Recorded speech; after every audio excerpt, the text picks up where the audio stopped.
All right. Okay. Good evening, everyone. Give me a small reply. All good. If you all can hear me speaking, just give me a small reply.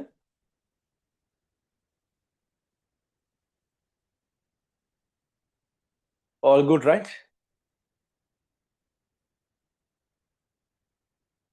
All good. All right. Okay.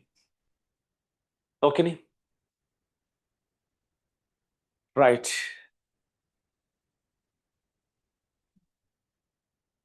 Okay. All good. Right. Okay. So then today our plan is in Unit 2 Mechanics. Will quickly brief. Very important because I know that many students who haven't learned this motion graph section in the way I taught, right? They have, because different people they teach you this motion graph section in learn by heart methods, right? Therefore, today session is very important for most of you. Even you learned motion graphs from me also. It's better to revise once again. So therefore, today the plan is we are starting mechanics related to motion graph section. Briefly, all theory points I will keep on explaining. After motion graph section, then we'll talk about relative motion. Thereafter, I'm focusing simple harmonic motion in Unit 3. Then, if we have enough time, we can start transverse waves and longitudinal waves in oscillation and waves. Right? A kind of quick revision. We are revising all the important theories once again quickly. That is the idea. Okay, Neil? Right? I think all clear, all good, right? Now, the most important thing is since this class is much biased to theories, right? Therefore, you should put your 100% full attention. Generally, even we consider our theory classes also. Some parties we do theories as well as parallelly we are doing questions. So therefore, without distracting yourself, you can keep your focus in even in theory classes. When it comes to past paper class, target paper classes, they are directly question discussions. Definitely, you can keep the focus. But this revision class, this quick revision class, majority 95% we are revising theories. Therefore, it might be somewhat difficult to keep your focus. But we are assuming that you are going to do A level exam in 6 months. And if I say like that, automatically you should keep the focus, right? That's the way. Right? One last time, we'll revise the theories once again. Before 2 months before the exam, once again in a rapid revision class, I will revise one last time once again. Okay? Right, okay. So all good, all clear, hands up. All good, all clear. Right story, hands up. All good, all clear, hands up, or thumb or whatever. It's up to you. You can give some thumbs or whatever, all good. Right? Okay, all right. Now story. Now we'll stop the story. Now time is almost 6:20 something. We'll take a break at 6:45. We're taking a 10-minute break at 6:45. Then we have to the class till 10 o'clock, most probably. Right? Okay. Right. So then first week we started the revision class from vectors. And then second week, last week, we discussed linear motion, vertical motion, and projectile motion. And once again, I briefed sound intensity section, theory section, right? But today plan is motion graph section, relative motion section, and then mainly simple harmonic motion. And if it is possible, transverse waves and longitudinal wave section. That's our target. Right, okay. Okay. All right, Ne? Right, okay. Motion graphs very important theory section because not only linked with mechanics. To understand any graph in any unit, you should have the core idea of motion graphs, right? If you don't have that core idea, it's very difficult to do the graph questions. Okay, right. Next chapter. Next chapter. Next chapter. Next chapter, Unit 2, motion graph section.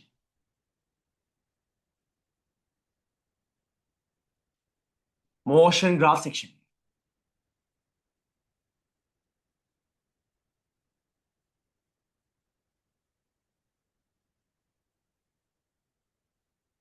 Motion graphs. Now you can remember linear motion and what is constant velocity motion, constant acceleration motion. We all know what is velocity, acceleration, distance, displacement, everything we know. Okay. Then we discussed about vertical motion under gravity, projectile motion theories, right? Now today what shall we do? After briefing the important theories regarding graphs, we'll try to plot all the STVT80 graphs belongs to vertical motion under gravity as well as projectile motion. Okay. Then you can put it to a short note point also. Right? Okay. Story. Then first important point is, remember, first important point is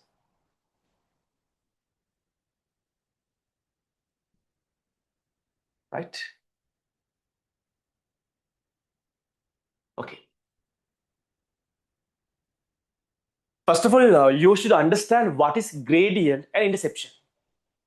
First point is, what is gradient interception of a graph? Right? We all know that XY coordinate system. I don't explain X term, I don't explain. Gradient story. Gradient. The first story.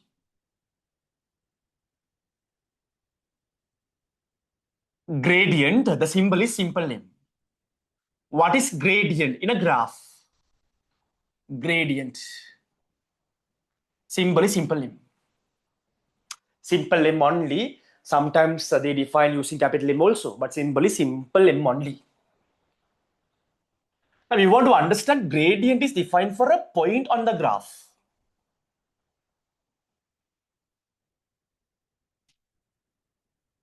Right? Gradient belongs to a point, a particular point on the graph. Gradient is not about the entire graph. So we can consider different points on the graph. It generally gradient we defined for a point on the graph. Gradient story. I define for a point on the graph. Define for a point on the graph. Point on a graph. What is the definition of a gradient? So to explain this idea, I should draw a graph in that XY coordinate system. If I draw XY coordinate system, okay, in your XY coordinate system, right.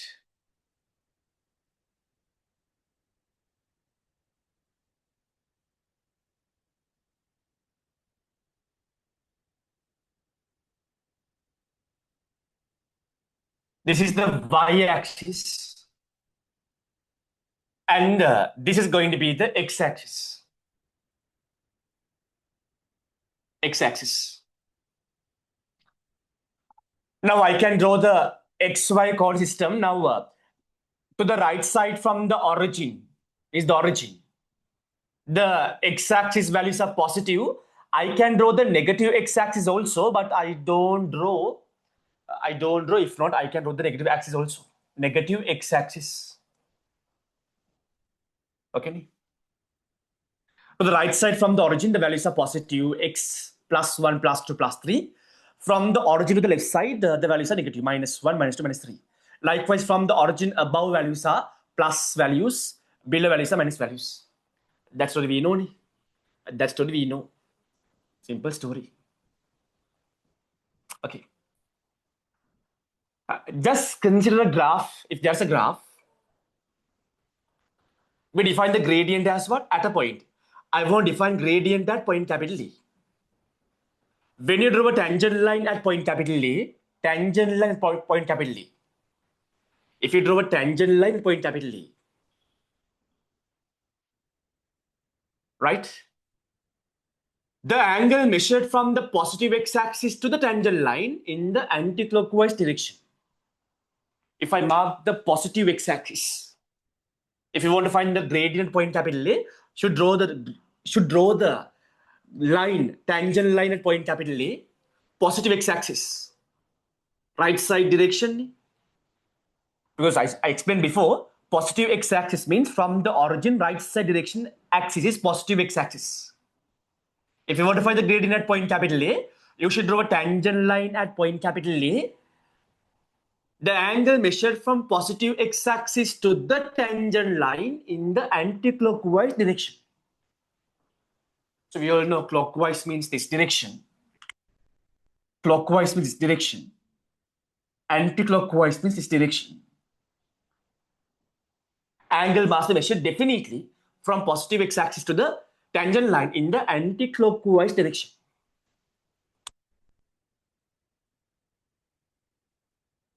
Right? This angle theta. See, anti-clockwise direction. This angle tan value is what we call as the gradient at point capital A. That story. So the key points are you want to understand some key points regarding the gradient, the key points. The gradient, the key points are, one is tangent line story.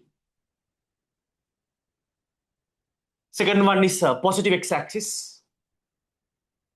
Positive x-axis. Then angle must be measured in the anti-clockwise direction. Anti-clockwise. Some key points. Anti-clockwise. Then one last point is tan value. Okay, tan theta. These are some key points. And now we can define the gradient as what? Gradient equals what? Tan theta. Gradient equals tan value of this angle. So remember the important story, first important golden point is what? Gradient. That will simply must be equal to tan theta.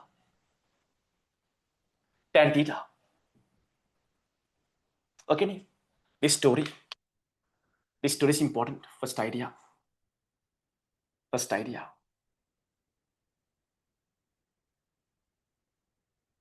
Right? First idea. Then second story, remember, based on the angle, sometimes theta can be positive, theta can be acute angle as well as theta can be obtuse angle. Now we want to understand when theta is acute and obtuse, what would happen to tan theta value? That story is important, very, very important. The most important second important story is this theta angle. This theta can be acute angle. If not, it can be obtuse angle. How do we define acute angle? If the angle is between 0 to 90 degree, that is acute angle. If the angle is above 90 degree, that is obtuse angle. Next theory story. Acute angle. We know acute means angle must be between 0 to 90 degree. Obtuse angle means angle must be between 90 to 180 degree. Acute angle, obtuse angle. Obtuse angle. Right? Acute, obtuse.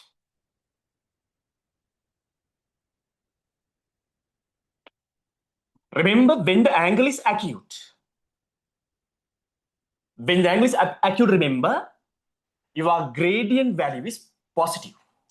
If the angle is acute, if your theta is acute, tan theta is positive. Remember, positive tan theta. Positive tan theta means, remember, positive gradient. Tan theta is the gradient. If your theta is acute, tan theta is positive. Positive tan theta means positive gradient. Positive tan theta means, remember, positive gradient. Positive gradient. Positive gradient. Remember, acute angle means positive gradient.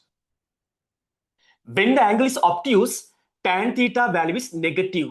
I don't explain why. If it is an obtuse angle, 120 degree, tan 120 means, remember, it's a negative value. Negative minus tan theta. Angle is obtuse means remember negative gradient. Negative gradient. Negative gradient, remember. Acute angle means positive gradient. Obtuse angle means negative gradient. That story. That story. The next important thing is remember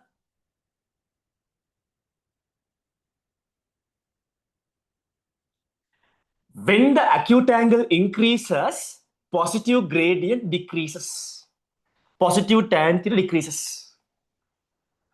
Remember, when the acute angle increases, positive gradient decreases.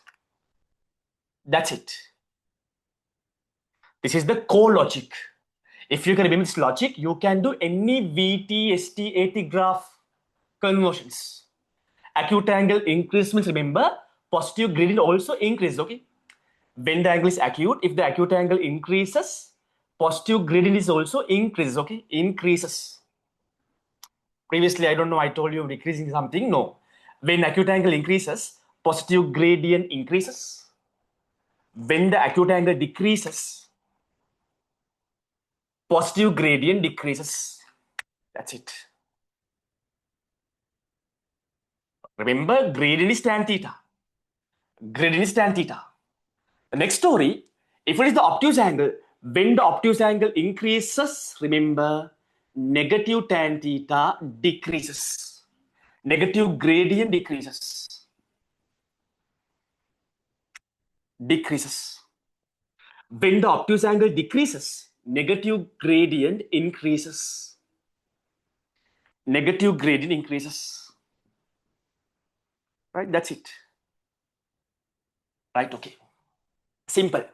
What is gradient? At a point on the graph, the tan value of the angle measured from positive x-axis to the tangent line drawn at the point. Right, that story. Special key points when you are defining the gradient is tangent positive x-axis anti-clockwise, gradient is tan theta. Acute angle means positive gradient, obtuse angle means negative gradient. Acute angle increase means positive gradient increases. Acute angle decrease means positive gradient decreases. Obtuse angle increase means remember negative gradient decreases. Obtuse angle decreases, negative gradient increases. Is the idea. This story. Right, me? The next one to understand, okay, gradient idea overall, this is the overall idea. Now, what is interception? This is not that much important. Interception means we all know that the point where the graph exactly intersect the y-axis. Right? Next story, interception. It's not that much important. This is the overall core idea. This is the overall core idea.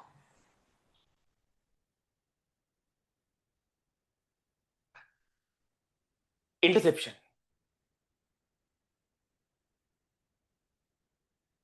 Interception. This is not important that much. Interception. The symbol is capital C. Symbol is capital C. Right? The y value, if for the point where the graph exactly intersect the y-axis. If I show you that, just consider a graph like this.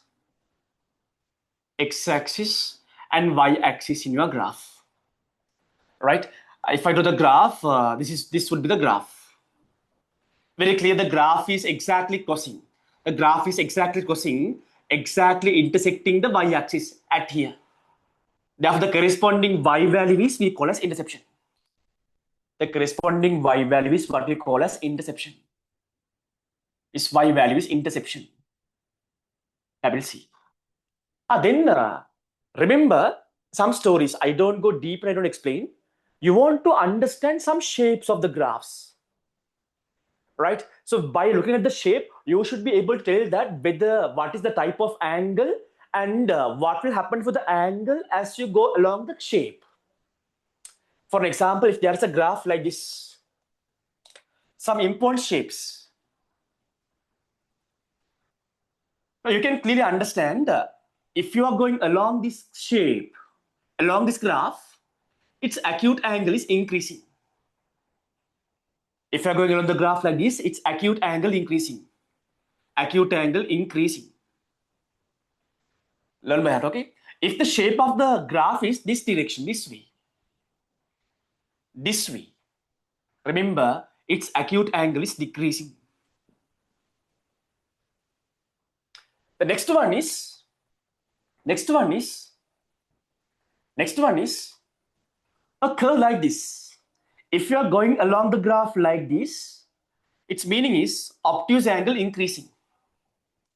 Obtuse angle increasing. I don't show why, you can understand. Right, if you consider the graph like this, its obtuse angle is decreasing. Obtuse angle decreasing. These are the four important shapes that you want to understand. By looking at this shape, always when you go along this graph in this arrow direction, acute angle increasing, this graph's acute angle decreasing, then this graph's obtuse angle increasing, obtuse angle decreasing. Some important graph shapes. Some important graph shapes, very important. Very important. Just remember the story. You should go along the arrow, okay? You should go along the arrow direction. Go along the arrow direction. That idea. That idea. This is enough. Any graph question you'll be able to do. If you can remember the story, trust me, any graph question you will be able to do. Okay? I will link this revision class, paper class. I will link to that February classes. I will link to that 27 paper class also. 27 past paper class. If I link to the 27 past paper class, then right, you can cover unit 2 past papers also from the beginning. Parallel level 26 past paper class, you can cover unit 3 past papers also. Right? That story. That story. Nicely. Simple. Simple, right? Okay. This is the overall core. What is gradient? And how the gradient link with the angle based on acute obtuse, what will be the sign of the gradient, positive or negative? Then when the angle is increasing, acute or obtuse, what should happen with the gradient is the core. And better if you can remember the shapes. Now, based on this logic, you can do any question. This story till now, everything is very clear and sound. This idea, everything is very clear and sound. This idea is very clear and sound. It's very clear. Very simple story. Really simple story. Really simple story. This is important. This is the core. This tan theta gradient, positive negative is the core. Right. Now time is, I think time is 6:45. Right. Time is 6:41. What you can do is quickly take the break and come at 6:51 maximum. Come at 6:52 maximum, take your break. Then till the 9 o'clock, we'll keep on explaining the important things. Take your break and come at 6:52 maximum. Maximum.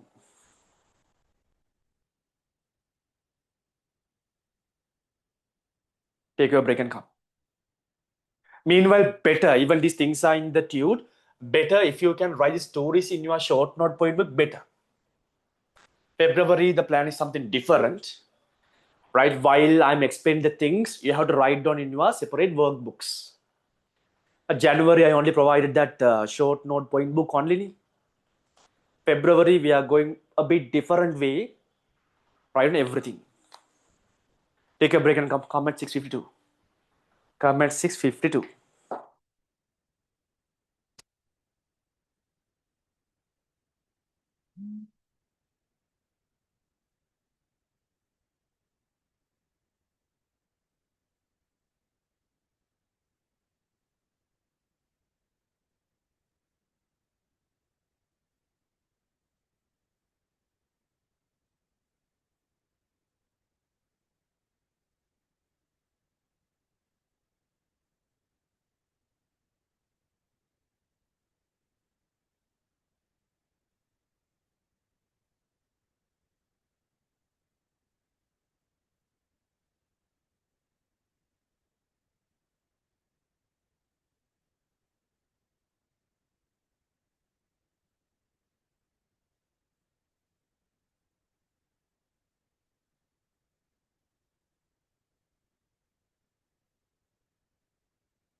Right, okay. So once again, confirm my voice. Everything is clear, all good. Once again, confirm. Once again, confirm all good, all clear. Ni? Put some thumbs and all okay, right? Great. Ni? Nice. Okay. Simple, ni? Simple story. Ni? Gradient story, interception story. Then the core part of this entire motion graph is this acute angle, obtuse angle story, positive, negative stories. Okay. Shape of the graph, acute angle increasing, decreasing ideas. I don't show why it's increasing, why it's decreasing. I don't show that because I could have shown in my theory classes, I show that, but here I don't show since it's a kind of quick revision. I don't want to go deep and I don't want to explain anything. Right? Me? These are the shapes. If you ask why, I don't explain why. Right? If you can remember only this idea, you can do any question. Don't worry. Don't worry. Next ideas. Right, time is 6:55. We start the class around 6:20. Only around 15 minutes only we spend for the motion graph section. Now till 9 o'clock we are doing the lesson continuously. Till 9 o'clock we are doing the lesson continuously. Next story. Right. Next idea. Right, okay. Then right, okay. Is the overall co-idea. Right, now we'll talk about ST graph, displacement time graph. That means y-axis is displacement, x-axis is time. Right? Okay. Now first story. Some important theory points. Now, when we are analyzing a motion, we consider motion of an object relative to an origin. We measure displacement relative to an origin. That story is important. First thing is, you want to consider reference point as your origin. If I consider this is the origin, displacement to the right side, we can consider positive. Displacement to the left side, we are considering negative. Right? When the object is somewhere here, it's a negative displacement. When the object is to the right side from the origin, then we take it as positive displacement. That story. That story. Right, me? Okay. Now, you want to understand when talking about displacement time graphs, ST graphs, some core things. First and only important point regarding ST graph is the gradient under ST graph is velocity.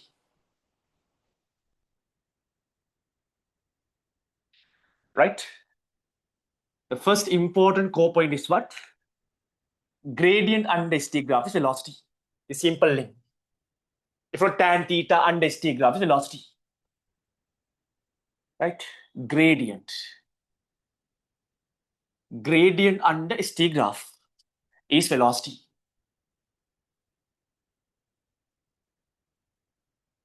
So, if I draw the ST graph, y-axis is displacement and x-axis represents time.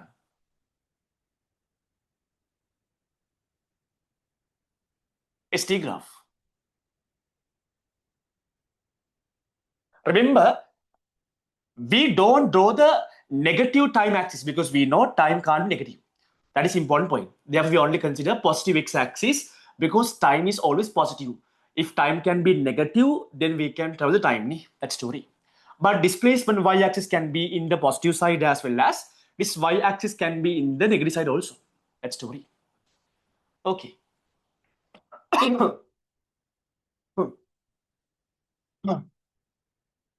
ST graph. If you find the gradient at a point on the graph, that is the velocity. Right. Now what we can do, now we can talk about based on the shape of the displacement time graph, we can analyze the motion, whether it is at rest or whether it is at constant velocity motion or whether it is under acceleration or we can come to that conclusion by looking at the shape of the graph. Okay, right. In that story, in that story, in that story,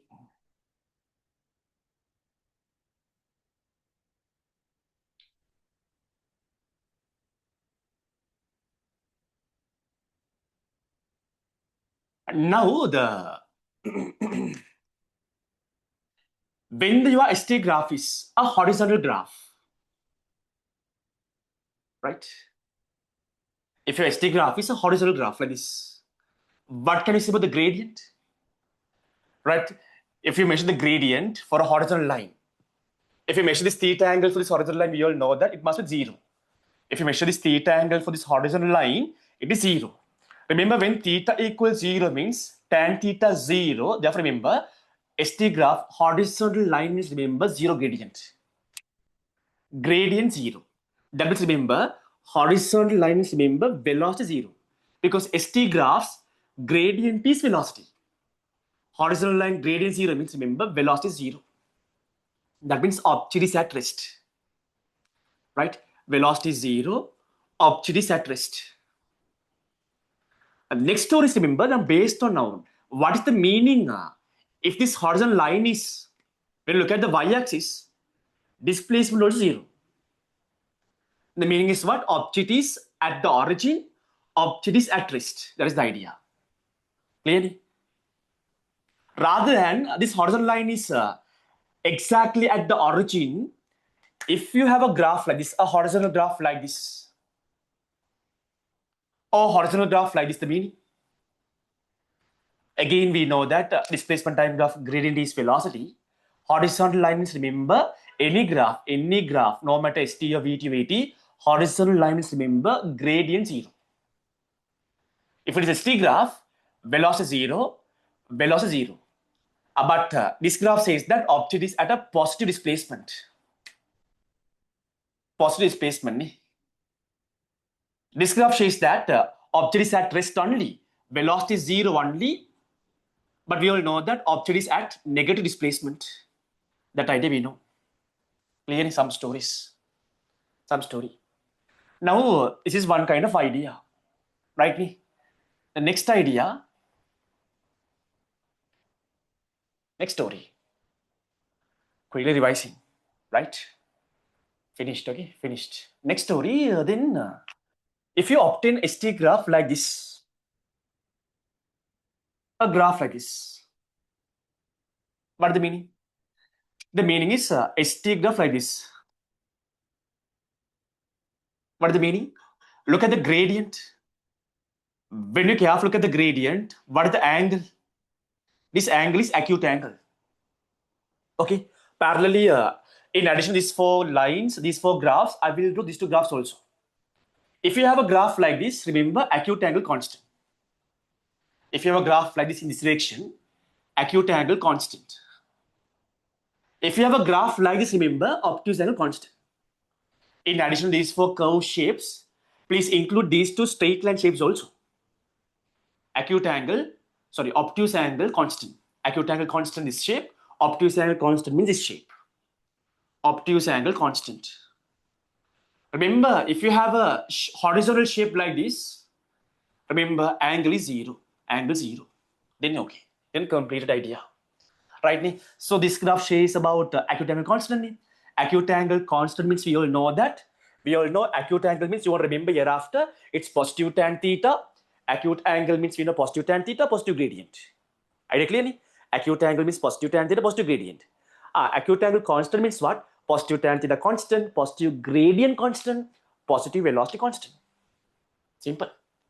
Always remember, acute angle means positive tan theta, that is positive gradient. Gradient is velocity in ST graph. Therefore, here we know that velocity constant. Velocity is constant. Velocity is constant. Simply. Then a graph like this. A graph like this, same story. Right? If you consider this graph along this direction, acute angle constant, positive velocity constant. What is the only difference between these 3 graphs? The only difference is what? Positive velocity. Positive velocity. Positive velocity constant. Only difference between these 3 graphs is when t equals 0, their displacements are different. Clearly? When t equals 0, object is at the origin in this graph. Then object moves under constant positive velocity, means right side direction. Right? Now, here, when t equals 0, object is at a positive displacement. That means when t equals 0, object is somewhere here, moving right side direction. Simple story. This means what? When t equals 0, object is at a negative displacement somewhere here and moving under a positive velocity, moving right side direction. Remember, next story is, if they talk about positive means positive velocity, positive displacement, positive acceleration means remember right side direction. Negative means consider left side direction. Positive means right side, negative means left side. A kind of small brief, okay? This story. In this graph, horizontal line means angle 0, gradient 0. Gradient is the velocity, velocity 0. Now this story, acute angle constant means positive velocity constant. The difference between these three graphs is their initial displacement when t equals 0. That story. Next idea. Next study, simple story. Really simple story. Next one. Next idea. ST graph. If you are getting a graph like this, a graph like this,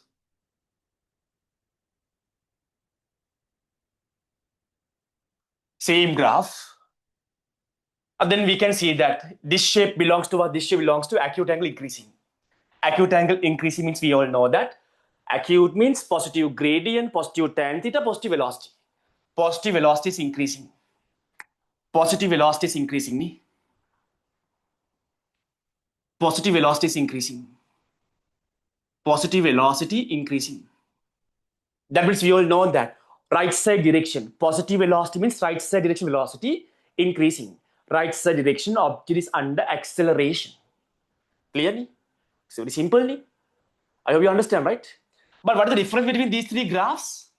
When t equals 0, they are initial displacement. Initial displacement is 0. That means object starts the motion from the origin. Right side direction accelerating. This graph, when t equals 0, object is somewhere here. Right side direction accelerating. Here, when t equals 0, object is negative displacement somewhere here and right side direction accelerating. That story. Okay. Right. Then you can analyze like this based on the shape, right? Rather than having a shape like this, if you have a shape like this, acute angle decreasing. What is the meaning? The meaning is positive velocity decreasing. That means what? That means right side direction velocity is decreasing. That means right side direction object is under deceleration. Simple story. Now, based on this idea, you can understand any shape of the graph. Ultimate goal is you should be able to describe the motion of the object by looking at the shape of the graph. That you must be fluent in that level. This is the core. This is the core. Next idea I don't want to explain, but see this story. People very commonly they make mistakes in this story. Look here. Look here. Some important point. The first important point regarding the ST graph is just consider two ST graphs. ST graph. ST graph. Now, if I draw two ST graphs, this is graph number 1, graph number 2. Graph number 1, graph number 2. What is the difference between these two graphs? Both the graphs producing what? This shape of the graph. This shape means acute angle constant. Both the graphs acute angle constant, but we can very clearly see that this graph has large acute angle, this one has small acute angle. Large acute angle means, remember, large positive velocity. Smaller acute angles, remember, small positive velocity. Graph number 2, positive velocity is V2, constant. Graph number 1, positive velocity is V1, constant. Remember, V2 is larger than V1. This story, many people do mistakes. The next theory point, okay, ST graph, then VT graph, then finished. That's it. This core, if you have in your mind, finished. Next one is VT graph. Okay.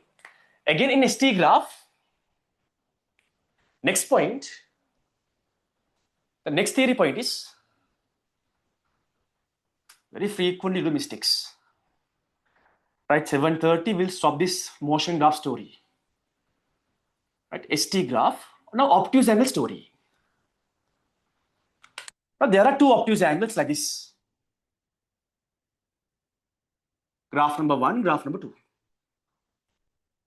This one I take it as graph number 1. This one graph number 1. This one belongs to graph number 2. You want to understand which graph has the large obtuse angle? This one or this one? Graph number 2 has the large obtuse angle. Large obtuse angle means, remember, large obtuse angle means smaller negative gradient, smaller velocity. Large obtuse angle means, remember, let's say negative velocity is minus v2.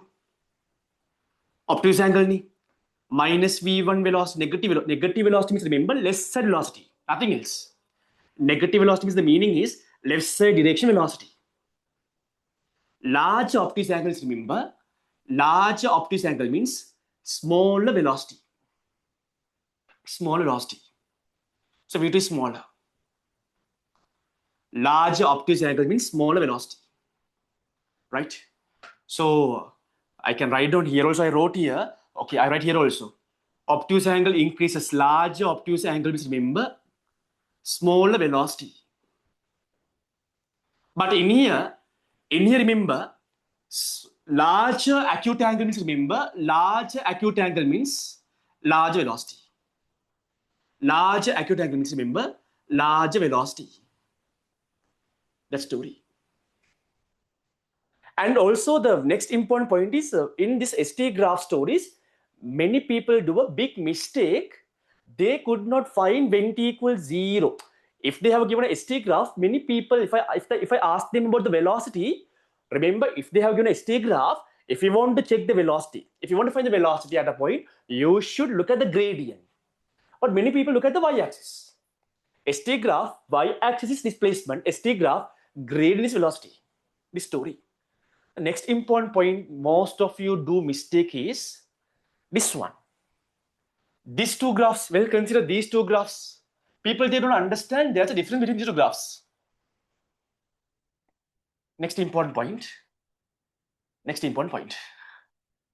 Right? The next important point below here. Right? Very briefly, I want to finish the story. But these are important things. Many, they don't know. That's the problem.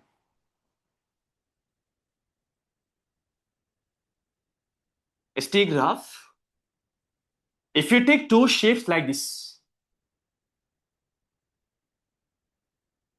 one shape is starting like this.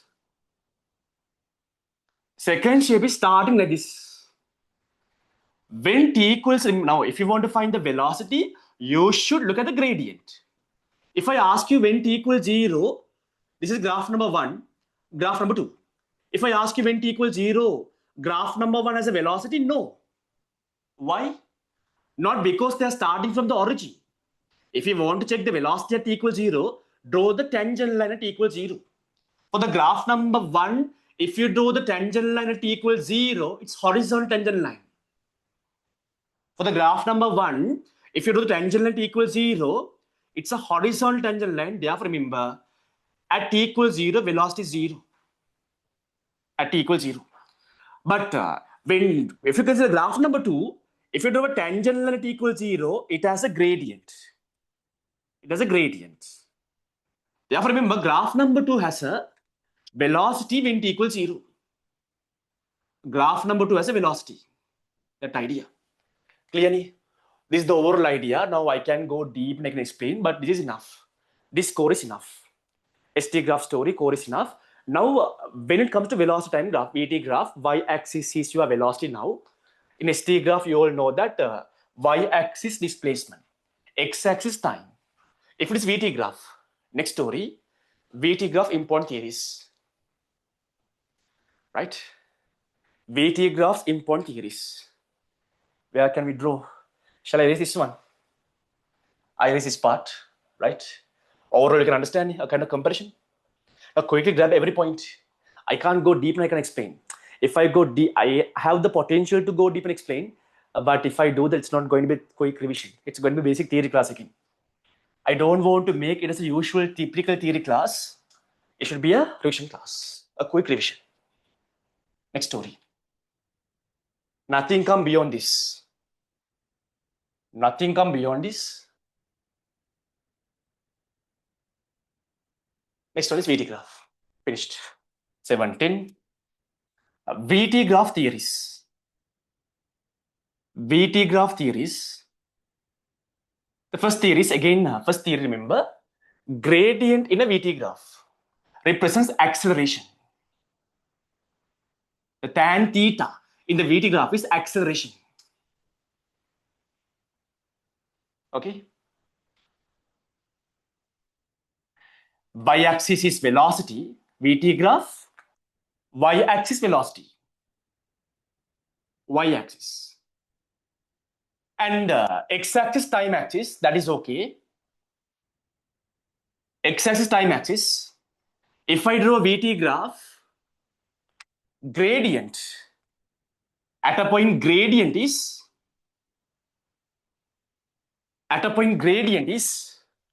acceleration. First important point. VT graph, at a point gradient is acceleration.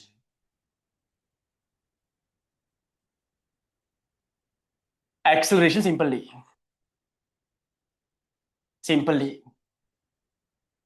Don't ask what is simply. Simple means acceleration, okay? The next theory, area under VT graph is, remember, that is the displacement. If you want to find displacement in the VT graph, you should find the area. If you want to find the velocity in the VT graph, you should look at the y-axis. If you want to find the acceleration in the VT graph, you should look at the gradient. This is the overall idea. Area under VT graph is, remember, that is displacement.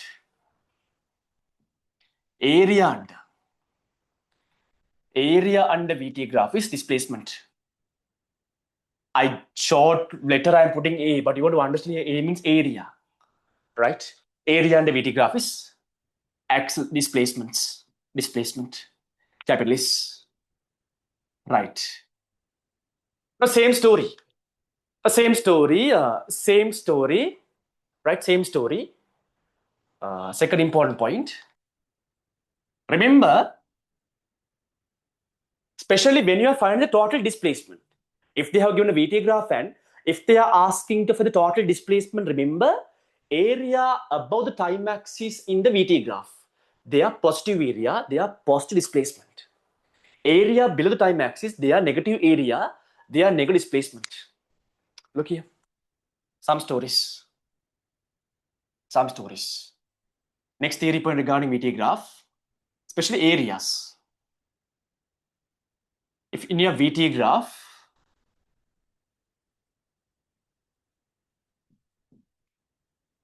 remember, area above time axis area.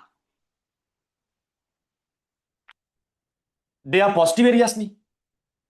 Therefore, remember, displacement positive. They are positive areas.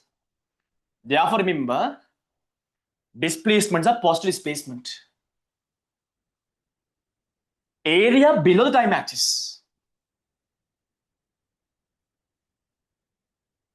Area below time axis, they are negative areas. For an example, they are negative areas. Therefore, remember, its displacement is negative. Negative displacement means you want to understand left side direction. Negative displacement minus S1. The most important thing is remember, if you want to find the total displacement of the motion, you want to add the areas with their signs. Positive area means plus this area, negative area means minus this area. If you want to find the total displacement, you want to add the areas with their signs. This area, I take it as plus A1 plus S1, if not plus A1. This area is the negative area, therefore minus A1. Total displacement. In the question, MCQ, if they ask you to find the total displacement equals, remember,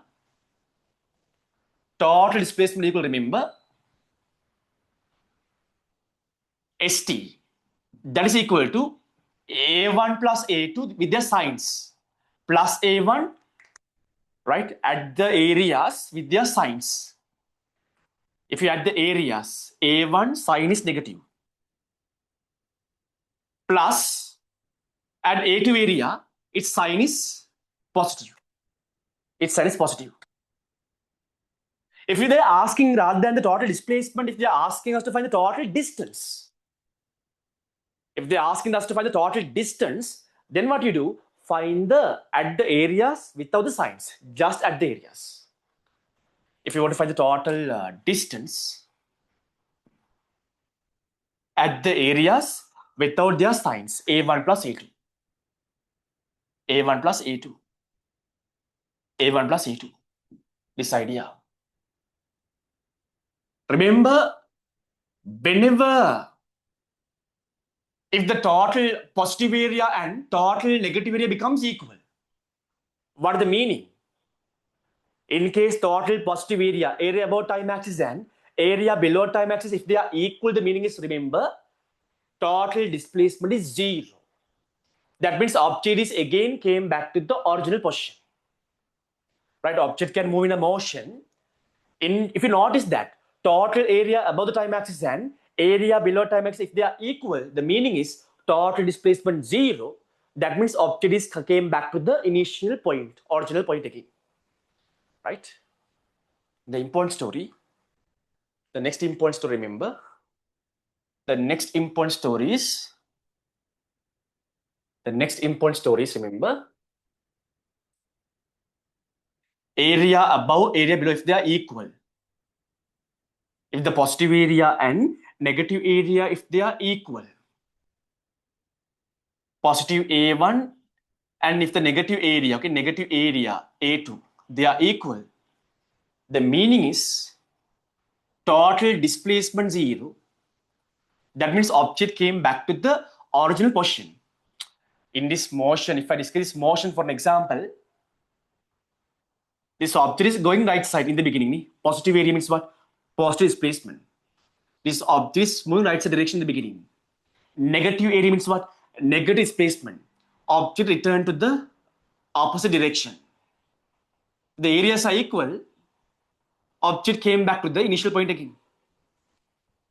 Then total displacement 0 means object came back to the initial point again. This is 0. That means initial point and final point are same. The meaning is what? Initial point, final point are same. The meaning is initial point and final point are same. Initial point must be equal to final point. Final point story. This is the idea. Okay. Right, VT graph story, then displacement time graph idea and velocity time graph idea. Okay. This is the overall idea regarding STA graph, VT graph. Okay. Right. Okay. Then we can talk a little bit about the gradient also in the VT graph. Gradient. Remember, if you're having a gradient like this, if you're having a graph like this in your VT graph, not important, but so listen very carefully. Now, in your VT graph, if you're having a graph like this, what is the meaning? Horizontal graph means we all know that the meaning is what? Angle is 0. Horizontal graph means we all know that angle is 0. Angle 0 means we all know that gradient is 0. Gradient 0 means we know gradient is, in a VT graph, gradient is acceleration. Acceleration 0. Here, acceleration 0. This graph is also 0 acceleration. But when you look at the y-axis, it says what? Throughout the time, velocity is 0. That means the object is at rest also. For an object at rest, definitely acceleration must be 0. But if you see a VT graph above or below, a VT graph above or below like this, the meaning, again, gradient 0, acceleration is 0. But this one says about what? Positive velocity constant. This object moves under right side direction under constant velocity. Acceleration is 0, but velocity is constant. Positive velocity is constant. This graph, Negative velocity, y-axis. Negative velocity is constant. Acceleration is same as 0. Simple story. Some theories. So small theories. Now, if I draw another graph, another two graphs, let us see. This VT graph. Look here. What can you say about the gradient? We know that acute angle constant, this shape denotes the acute angle constant. Acute angle constant means we all know that positive gradient constant. That means positive acceleration constant. This graph says what? Positive acceleration constant. Positive acceleration constant. If you are having a graph like this, what is the meaning? Same positive acceleration constant. What is the difference between these two graphs? The difference between these two graphs is when t equals 0, this object starts from rest. But when t equals 0, this object has a velocity. That is the idea. When t equals 0, this object has a positive velocity. That is the idea. Positive acceleration constant. Okay? That story. If you have the overall idea about this STA graph, you can apply it into VTA graph and you can get lots of theories. This is overall. Then mostly what we do, we convert ST to VT conversion and VT to ST conversion. This is the overall. Then what we do, we convert ST to VT conversion, then VT to ST conversion. Very simple logic. If you want to convert ST to VT, right? Simple. If you want to convert ST to VT, what you want to do is, right? I write here. I write here. If you want to convert ST to VT, right? ST to VT, simple logic. Huh? When I do questions, you'll understand. ST to VT. ST to VT. What happened to the now? ST, velocity. In ST graph, displacement time graph, gradient is velocity. So whatever happened to the gradient, in your VT graph, what is your velocity? Y-axis. ST graph, gradient is velocity. ST graph, gradient is velocity. In your VT graph, y-axis is your velocity. So whatever happened to the gradient in ST graph should happen to the y-axis in VT graph. Should happen to the y-axis in VT graph. Okay? Because y-axis is velocity. When you're converting VT to ST graph, whatever happened to the y-axis should happen to the gradient. Same story. Same theory. When you're converting ST to VT, look at the gradient. Whatever happened to the gradient should happen to the y-axis in VT. If you're converting VT to ST, whatever happened to the y-axis should happen to the gradient. Same theory. Same theory. Same theory. Same theory. Same theory. Right? When we do questions, you can understand these ideas. And the co-ideas. These are the co-ideas. Co-ideas. And if you can remember, now AT graph, acceleration time graph, y-axis acceleration, x-axis time. Now we don't talk about anything about gradient under AT graph, not defined.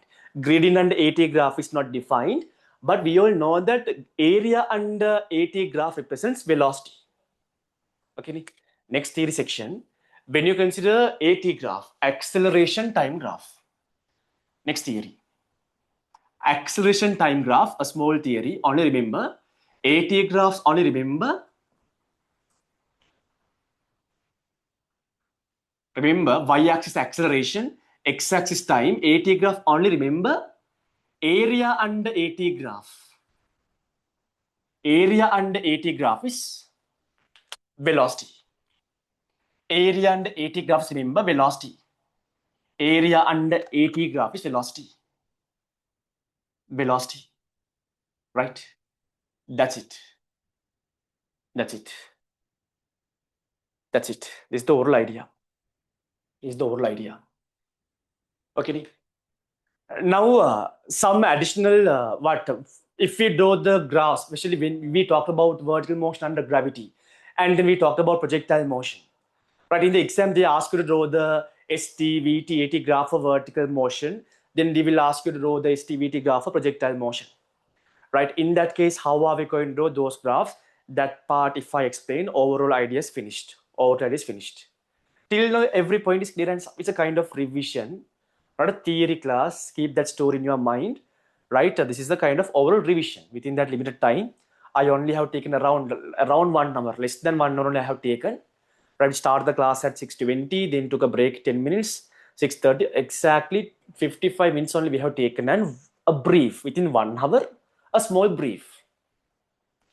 Can go deeply and can dive in and can explain, but that is not the main purpose of this class, right? Okay, right. Especially people who cover the theory properly. If not people who already cover the theory once again, if they only want to revise some important theory points and if they want to warm up their self, then is the best way. If not, again, if I do one by one explaining and one by one question, can do like that. It can do, but again, it's going to be a kind of some kind of theory class, right? Okay. This idea, okay, 7:30 idea, okay, right? Simple story. Then some graphs that you want to remember. Vertical motion under gravity, last explained, but once again explain vertical motion under gravity graph and projectile motion graphs. You must remember, right? This idea. Okay, right. Should I erase it or not? This story. Okay. Once again, a small brief. Once again, a small brief. Very simple. Especially when we talk about motion graph, the main factor is gradient. Second one is interception. But we don't talk that much about interception. Mainly, we talk about gradient. Gradient definition is very important. At a point on the graph, tan value of the angle measured from positive x-axis to the tangent line drawn at that point in the anticlockwise direction is what we define as the gradient. Simply, gradient at a point in a graph means tan theta value. Remember, based on the angle, whether it's acute or obtuse, this tan theta, this gradient can be positive or negative. Simply remember, acute angle means positive gradient, obtuse angle is negative gradient. Not only that, remember when acute angle increases, positive gradient increases. When the acute angle decreases, positive gradient decreases. When the obtuse angle increases, negative gradient decreases. When the obtuse angle decreases, negative gradient increases. Right? That is one point. Then you want to understand some shapes of the graph. By looking at these shapes, you should be able to tell that whether what's happening to the angle, acute or obtuse, it's increasing or decreasing. That story you should be able to tell me, right? Very simple. This is acute angle constant line, acute angle constant graph, acute angle increasing graph, acute angle decreasing graph. This is obtuse angle constant graph, obtuse angle increasing graph, obtuse angle decreasing graph, right? Then ST graph, main first point is gradient under ST graph is the velocity. Okay, right? Then we know that, right, horizontal line means we all know that I told you, horizontal graph means remember, angle 0, gradient 0. Horizontal line means remember, gradient 0 means what? ST graph, gradient is velocity. Horizontal line means remember, velocity is 0. Okay, then based on the position, displacement is varying, that story. The most important thing is remember, when you have two straight lines having different acute angles, it says that large the acute angle, large the velocity. When it comes to obtuse angles, two straight lines, large obtuse angle means smaller velocity. The most important thing is, if you want to find the velocity in ST graph, you should look at the gradient, not the y-axis. Especially when you are finding t equals 0 velocity of the object. Remember graph number 1, if you draw a tangent line at point 0, origin, t equals 0, it's horizontal. Horizontal line means remember, velocity is 0. In graph number 2, if you draw a tangent line, it has an angle, it has a gradient. Therefore, when t equals 0, graph number 2 has a velocity. Then VT graph, 2 important points. Gradient is acceleration in a VT graph. Area under VT graph is displacement story. Very important thing is area above time axis, they are positive displacement in a VT graph. Area below time axis, they are negative displacement in VT graph. If you want to find the total displacement in a VT graph, you should add all the areas with the signs. If you want to find the total distance, you want to add their areas without considering their sign. Remember in a story, If you notice that positive area, negative area become equal, total displacement becomes zero. The meaning is object after traveling the distance, object came back to the initial original point. That story. VT graph stories. ST to VT conversion also simple. Simple. AT graph gradient is not defined. Area and AT graph is velocity. This is the oral idea. This is the oral idea story. Story. Simple. Simple story. Okay. Right. Now one last story, vertical motion, projectile motion, motion graph. Better if you can learn by heart. You don't want to learn by heart. If you can remember the logic, this logic, you can understand how those graphs came. Okay? Right. I think I took 1 hour and finished that story. Next what? Okay. Next idea. Right? Next story is what? Next story.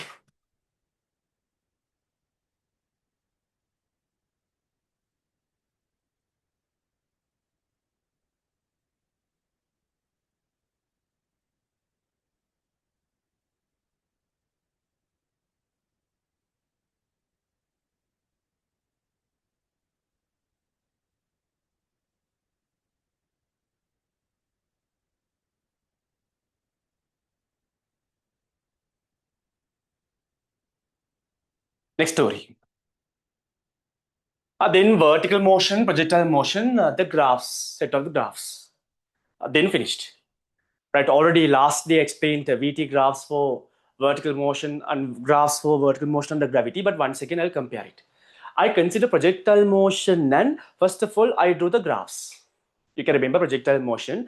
We broken the motion into two parts. One is equivalent vertical motion, other one is equivalent horizontal motion. Okay, I explained that equivalent vertical motion, projectile motion is a vertical motion under gravity. Equivalent horizontal motion of a projectile motion is a constant velocity motion. That story we learn. We learn the story. Okay. Right. That is okay. Right. Now story. Okay. Projectile motion graphs. If I draw the equivalent horizontal motion, projectile motion, graphs belongs to equivalent horizontal motion. Okay. Projectile motion. Simple.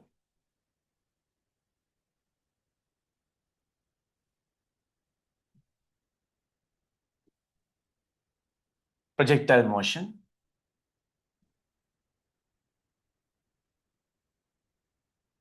Okay. If I do the equivalent horizontal motion, it's going to be a constant velocity motion. It's a kind of constant velocity motion. Right? Me? Constant velocity motion. Then shall we find the ST graph, VT graph, AT graph? Now we have some theories also regarding motion graphs. We know how to draw the ST, VT, AT for constant velocity motion. Constant velocity motion, we know how to draw the ST, VT, AT. Right? ST graph.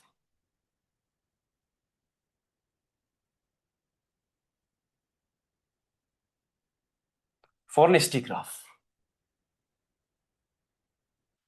ST graph. Then initially consider object is at the origin, thing like that. This belongs to the origin. As the object moves to the right side direction, what can you say about the displacement? Is it positive or negative? As the object goes right side from the origin, displacement is positive. It's a positive displacement. And then we know that positive displacement increases with the time. Positive displacement increases. We all know that with the time, positive displacement increases, no doubt. If you draw the ST graph, positive displacement means above time axis. Positive displacement.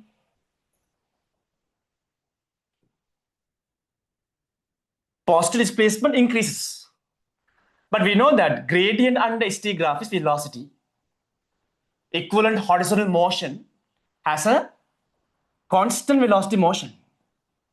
We all know that constant velocity motion means right side direction velocity constant. Right side direction velocity constant means what? Right side direction, this object moves right side direction under a constant velocity. Right side direction velocity constant. Right side velocity constant means we know positive velocity constant. Positive velocity, gradient. ST graph, gradient is velocity. Positive velocity means we know positive gradient. Positive gradient means what? Acute angle. I told something opposite. We can remember acute angle means positive gradient, positive velocity. Right? From this motion, we know that it's a positive velocity constant. This object is moving under a constant velocity means it's moving right side direction under a constant velocity. Right side direction, velocity constant. Right side means positive, velocity constant. Positive velocity means ST graph positive gradient. Positive gradient constant. Positive gradient means we all know that acute angle. Acute angle constant. Acute angle constant. Simple graph. Very simple story. That is the logic. When you do questions, pass the questions, you can cover everything nicely. Already we have done these things completely. All the past MCQs we have covered for theory people. These days we are doing unit 3 past paper questions only. Right? I have covered everything. VT graph, velocity, very simple. VT graph is very simple. Equivalent horizontal motion, positive velocity constant. Positive velocity constant. Y-axis velocity. Positive velocity means above time axis positive velocity. Positive velocity constant means a graph like this.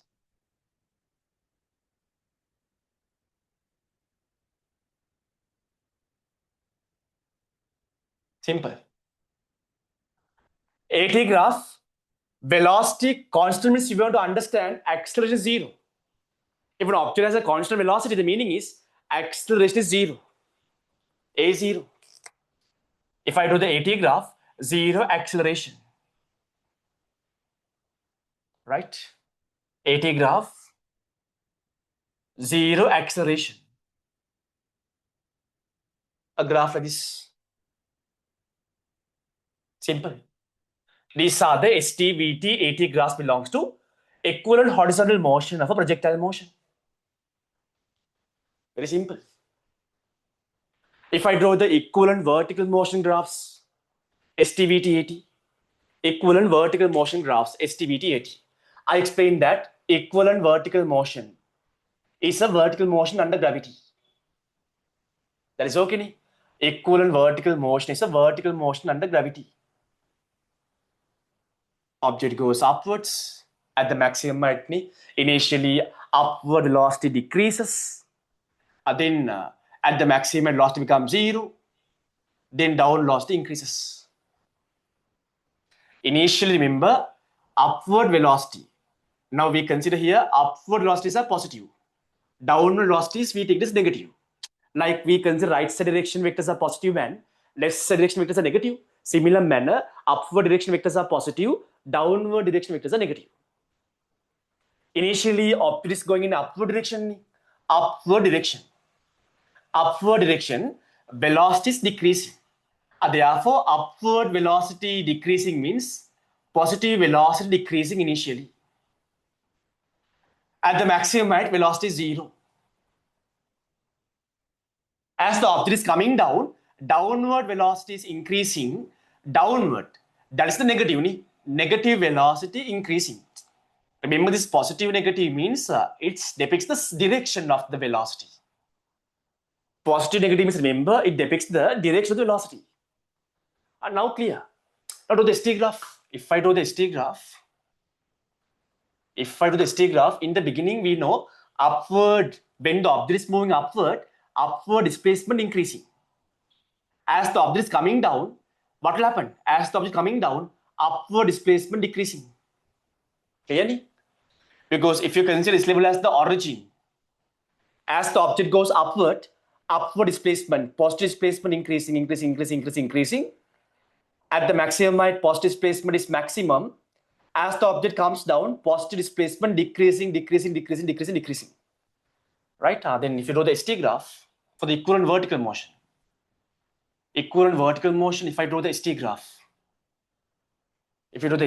equivalent vertical motion, simple. Very simple question. Time is 7:45. We should finish now. Right? A graph like this. ST graph.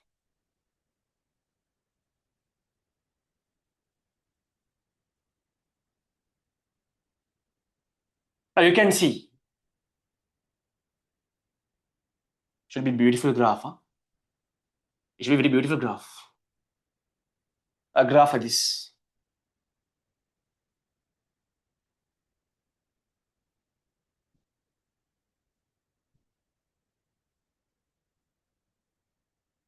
Why?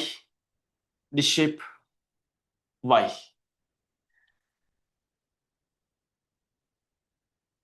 We all know that. What is the meaning of this shape? If you can remember, this shape is what? What's happened to the angle? Acute angle decreasing. If you can remember, I explained this shape belongs to acute angle decreasing. Acute angle decreasing means ST graph. Gradient is velocity. Acute angle decreasing means we all know that positive gradient decreasing, positive velocity decreasing. Upward direction, velocity decreasing. Positive velocity decreasing. Same story. This shape, this part. If you learn this way, see, within 1 hour you can catch the story. Right? I explain, can I describe this shape? What angle? Obtuse angle. This shape belongs to obtuse angle. Obtuse angle what? As you go along this arrow direction, obtuse angle is decreasing. Obtuse angle decreasing means we all know that in a ST graph, obtuse angle decreasing means negative gradient decreasing. Generally, any graph, obtuse angle decreasing means negative gradient increasing. Okay, negative gradient increasing. Obtuse angle decreasing means negative gradient increasing. Negative gradient ST graph is the velocity. Negative velocity increasing. Negative velocity means downward velocity. Downward velocity increasing. Yeah. As the object goes down, downward velocity is increasing. Simple story. Likewise, if you draw the VT graph, right? Upward velocity is decreasing, positive velocity decreasing, negative velocity increasing. VT graph. Simple.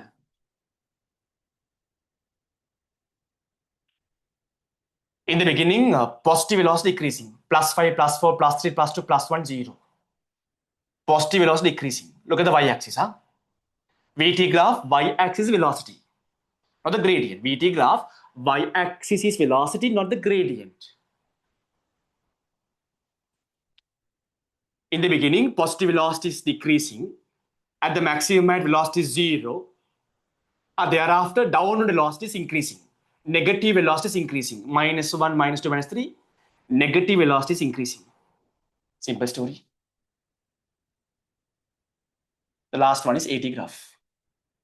If you can remember equivalent vertical motion, the acceleration of the object is the gravitational acceleration. We know that throughout the vertical motion, gravitational acceleration is always acting downwards. That is equal to 10 ms minus 2. Throughout the vertical motion, acceleration going to be the gravitational acceleration that is always downward direction, 10 ms minus 2. Upward vectors are positive, downward vectors negative. Downward acceleration means negative acceleration. Throughout the motion, negative acceleration constant. That's it. Negative acceleration minus g. Constant. That's all.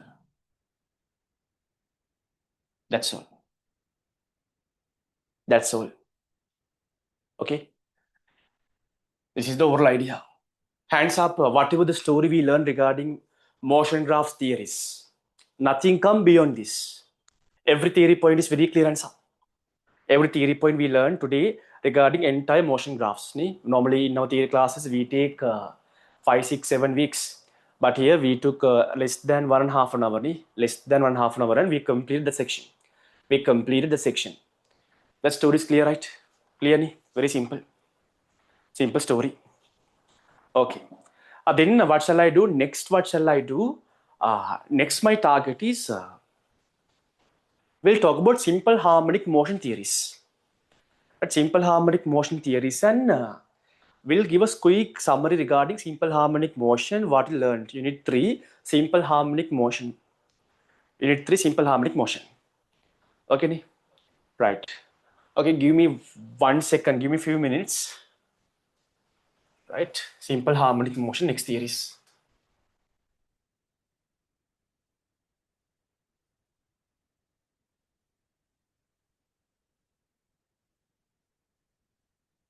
Give me 2 minutes. Simple harmonic motion. Next theory. Give me 2 minutes. Refer the tute. Refer what tute?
Right. Okay.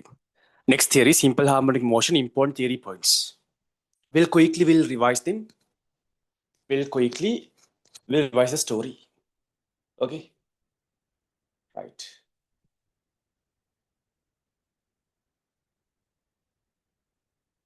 We'll revise soon. Right. Next story. Unit 3, simple harmonic motion. Someone remind to upload that simple harmonic motion. Already we covered past paper discussion. Someone remind to upload that past paper recordings, all the MCU discussion in the January classes. Someone remind, because if not, I forget. Okay. Right. In the tute, simple harmonic motion stories. Simple harmonic motion stories. Okay. Right. Mm,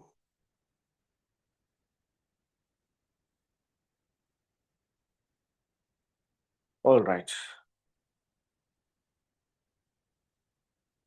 Okay.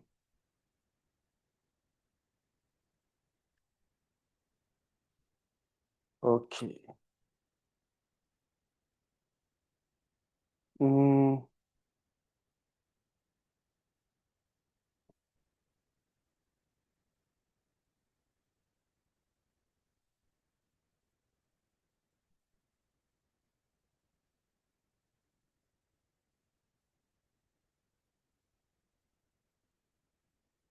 okay.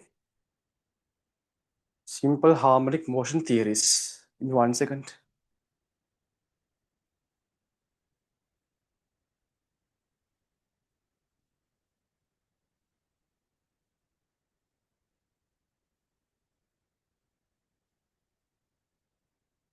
In 1 second.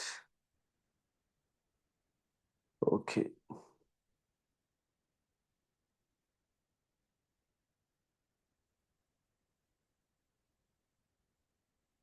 One second. Give me 1 second.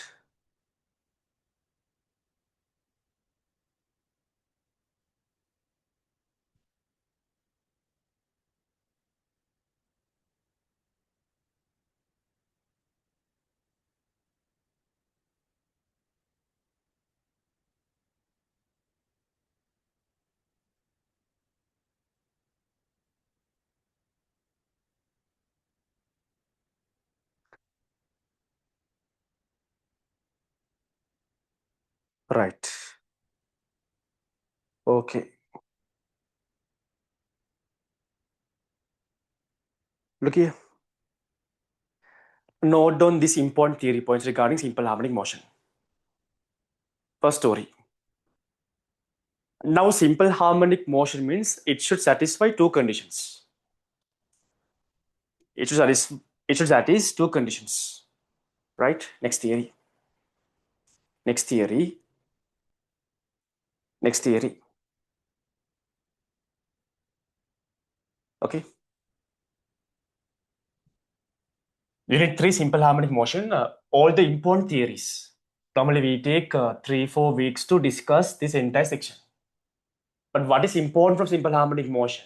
What you must remember, if I give a small brief, a quick revision regarding all the important theory points. Past paper class, we are doing all the questions. If you have joined for last week past paper class, we discussed all the past paper MCQs from sound intensity section. And we started discussing past paper questions from transverse waves and longitudinal waves. Tomorrow also we are doing the remaining and all the past paper questions we are doing tomorrow class. This class goal is assuming that you forget the theory, right? Even people who are doing second shy something, assuming they forgot the theory and quickly giving a brief. If they are requiring a complete discussion, they can go and refer the theory class. Okay, that is the goal. Okay. Simple harmonic motion, important theories. Simple harmonic motion. Right? Simple harmonic motion.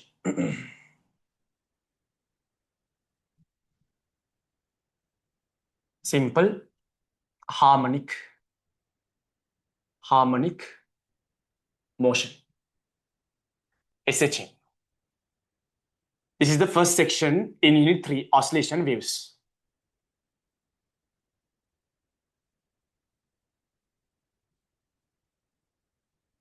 Because watching theory recordings once again is waste of your time. Okay, never watch theories once again. This way, this revision really helpful to revise theories once again. Right, okay. Then first story, remember, first story, we can assume approximately simple harmonic motion means objects moving in a straight line. When objects move in a straight line, it should satisfy two conditions. Right? Throughout the motion, acceleration of the object must be pointed towards the center equilibrium point. Remember first condition. In order to consider an object moving in a straight line, as a simple harmonic motion, first condition is remember throughout the motion, acceleration direction must be pointed towards the center. The second condition is magnitude of the acceleration is always directly proportional to the displacement. Okay, if I say like that, you don't understand. This story, simple harmonic motion, first important theory. Theory point 1. Okay, point 1. TP1. Theory point 1. TP1. First theory point 1.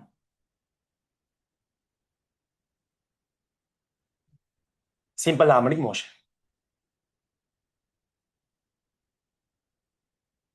We can think that object moving in a straight line.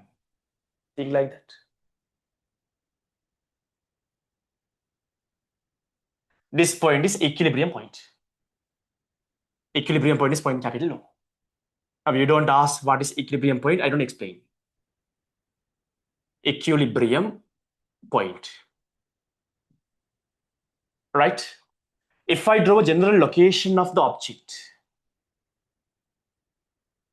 if I draw, let's say object is somewhere here.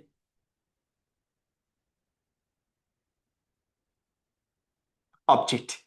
Mass of the object is simple m. This object is moving in a straight line.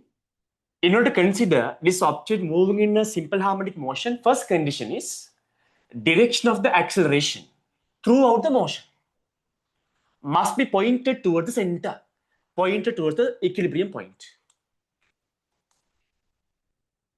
Acceleration always pointed toward the equilibrium point. So when the object is not at here, even object is here or anywhere, in case if this object is somewhere here, then remember direction of acceleration of the object is pointed to the equilibrium point right side. Right? Then remember throughout the motion, acceleration direction changes. Always acceleration is pointed towards the equilibrium point. That is the first story. Second story is remember magnitude of the acceleration is directly proportional to the displacement. Normally we measure the displacement to the object is from the equilibrium point, displacement of the object.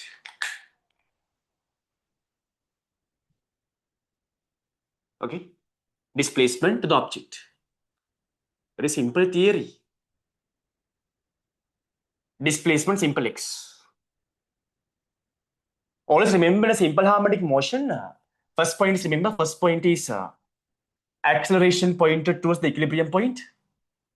First point, acceleration pointed towards the equilibrium point. Okay, equilibrium point. Second point is remember, acceleration magnitude is directly proportional to the displacement.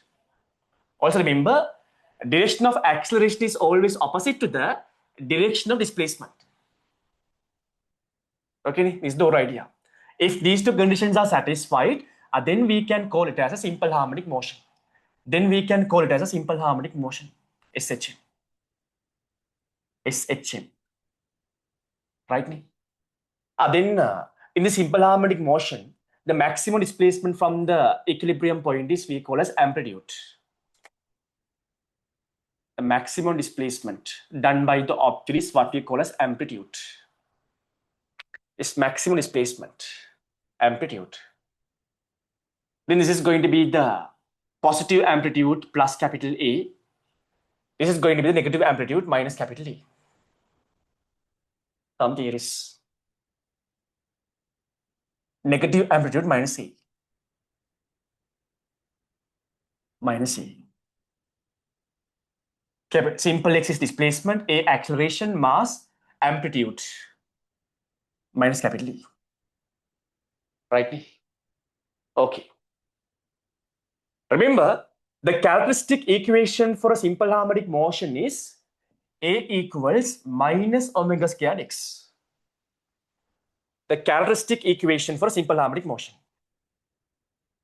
Characteristic equation. Right, SHM. Characteristics. Characteristic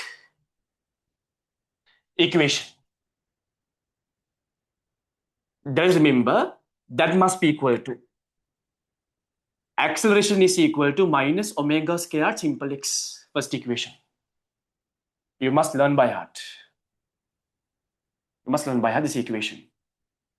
I don't explain how this equation came from here only, but I don't explain how it is came. Not important for our stories. Right. First important equation is simple harmonic motion. Can we apply linear motion equations for a simple harmonic motion? We can't. Because remember linear motion equations, B equals U plus AT, S equals UT plus half AT squared, those equations we can only apply if it is constant acceleration motion. But simple harmonic motion is not a constant acceleration motion. Why? Direction as well as magnitude changes throughout the motion. Direction as well as magnitude of the object changes throughout the motion. Therefore, you can't apply linear motion equations. You can't apply. See?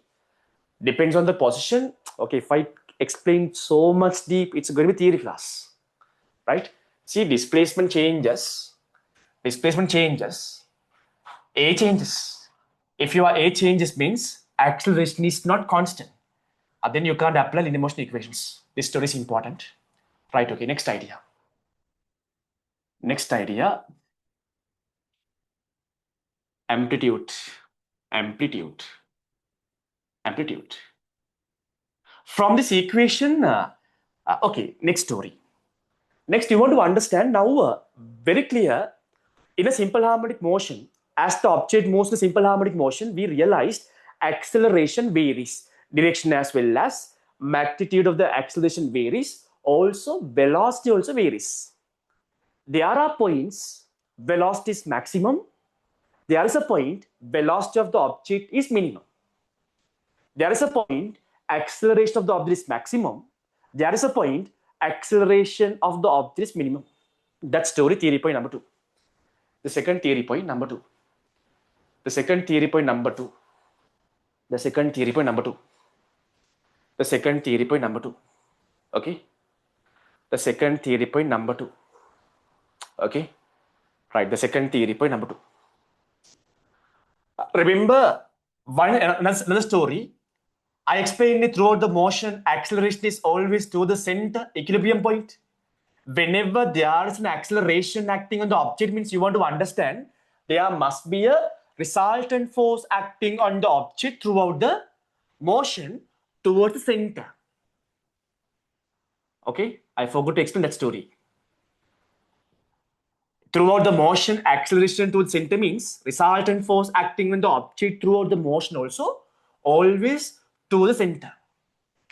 That idea I could not explain. Okay, right. Theory point number 2. Second theory point. Second theory point.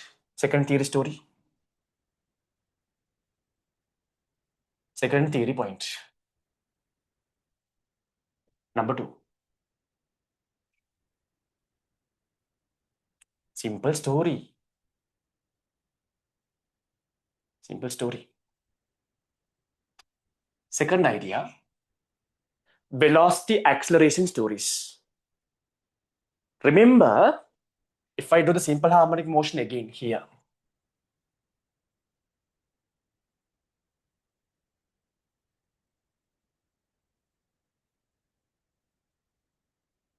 Equilibrium point is point capital O. Positive amplitude is plus capital A. Negative amplitude is minus capital A. Okay. Right. Remember, when the object moves in a simple harmonic motion, acceleration is maximum. Okay. Acceleration is maximum at the amplitudes. Do you understand? Acceleration is maximum when the object is at the amplitude. Okay.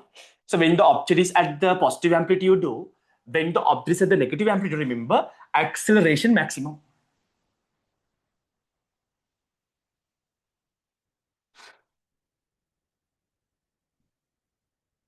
Acceleration maximum. We all know that no matter where is the object throughout the motion, acceleration of the object is towards the equilibrium point. Acceleration maximum. When the object is at the positive amplitude, right side direction towards the center. When the object is at the negative amplitude also, acceleration maximum.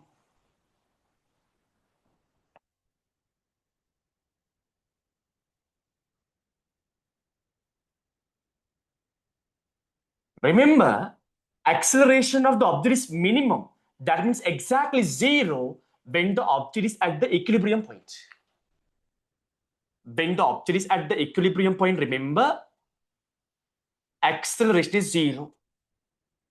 Acceleration 0. Short note points. Right? This story. This story. There's an equation to find the maximum acceleration. That equation is, remember, that equation is acceleration equals minus omega squared x knee. If it is maximum acceleration, A equals minus omega squared maximum displacement. That means capital E. Maximum acceleration equal, remember, minus omega squared into capital A. Maximum displacement is amplitude. This equation. You have a problem that what is omega? Omega means, remember, angular velocity corresponding to the circular motion story. Every simple harmonic motion is a circular motion. That story I will explain soon. Okay. Then second equation. Second equation. Time is 8. Somewhere before 9:15. Before 9, we'll finish it. right? Okay, ni? Right. Okay, theory point number 2. Acceleration is maximum at their amplitudes. Acceleration is minimum, that means 0 exactly at the equilibrium point. When it comes to velocity, remember, maximum velocity of the object belongs to the equilibrium point. Velocity is maximum at the equilibrium point, right? Next story. Velocity is maximum at the equilibrium point. Velocity is maximum. Right, when the object is moving, it can be in the left side direction, it can be in the right side direction. When the object is moving left side direction, passing the equilibrium point, maximum velocity is left side direction. When the object is moving right side direction, velocity is right side direction. Okay, velocity can be left side, right side. Velocity is maximum at the equilibrium point. That story. Left side, right side, velocity is maximum. That's an equation to find the maximum velocity. V max equals A omega. Maximum velocity equation is, remember, V max equals A omega. V max equals amplitude into angular velocity corresponding to the reference circular motion. Angular velocity corresponding to the reference circular motion. I will tell you the circular motion story later as the next theory point. Third equation. Right? Third equation. I don't show how this came, okay? I don't explain how this came. Not a theory class. It's not a theory class. Right? Okay. Remember, velocity is minimum, exactly 0, as the object reaches the positive amplitude as well as negative amplitude. When the object reaches the positive amplitude as well as negative amplitude, velocity is 0. Velocity is 0. Velocity is 0. Theory point number 2. Theory point number 2, simple story. Simple story. Really simple theories. This is enough. I'm telling you this. If you can remember only this theory, you can do any question. Even though we take so much of time and we complete the theory, this is the overall core. Theory point number 1, number 2, very clear answer. Theory point number 1, number 2, very clear answer. Theory point number 1, number 2, very clear answer. Very clear answer. Very clearly. Very clear. Really simple. Right. Theory point 1 idea. Theory point 2 idea. Next theory point. Next story. You also write down these stories. Next idea. Next idea. Right? Next idea. Next idea. Right? Next idea. Okay. Next idea. Okay. The next theory, general position. Theory number 3, when the object moving in a simple or harmonic motion is in a general position, how to find the displacement, how to find the time taken, how to find the right displacement time taken. Those equations, how to find the velocity. Right now, this is a kind of special point. When the object is at the amplitude or equilibrium point, both the cases, object is at special point. At the equilibrium or amplitude, object is at the special point. Rather than these special points, when the object is at a point, general point somewhere here, how to find the displacement, x, how to find the velocity, how to find the time, that story. When the object is in a general position, story. Theory point number 3. Theory point number 3. Next theory. Theory point number 3. Theory point number 3. Number 3 story. Look here, this case. Object is in a general position. In a simple harmonic motion, object equilibrium point is here. Let's say object is simple x displacement from the equilibrium point somewhere here. Displacement simple x. Displacement simple x. Displacement simple x. Right? Remember, if you want to find the displacement, you know the amplitude of the simple harmonic motion is capital A, right? And you want to find the velocity of the object at this displacement simple x. Right, velocity, let's say this object is moving away from the equilibrium point. Velocity is, let's say, v. You want to find v. In that case, equation, remember, v squared equals a squared omega squared minus x squared. The general equation to find the velocity. If you know the displacement, if you want to find the velocity, the general equation to find the velocity of an object at displacement simple x is v squared equals a squared omega squared minus x squared. That equation. So the v squared equals omega squared minus a squared minus x squared. Look here. Velocity. Velocity equation, remember, velocity equation. Okay. Velocity equation. Velocity equation. V squared equals omega squared capital A squared amplitude of the simple harmonic motion minus displacement of the object at this instant. Simple x squared. This is the equation. You must remember, must learn by heart. You must learn by this equation. You must learn by heart. You must learn by this equation. You must. Right? Okay.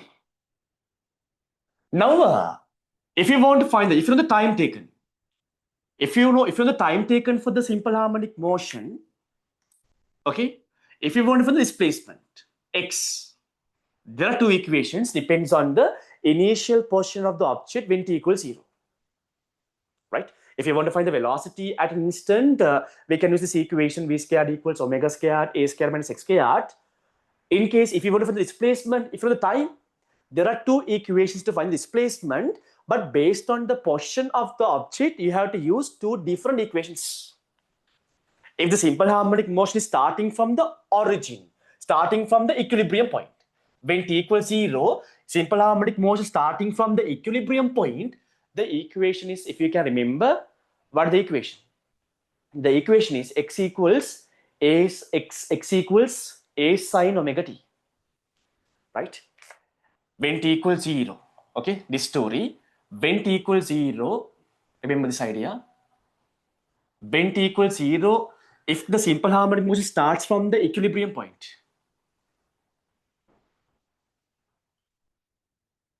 okay,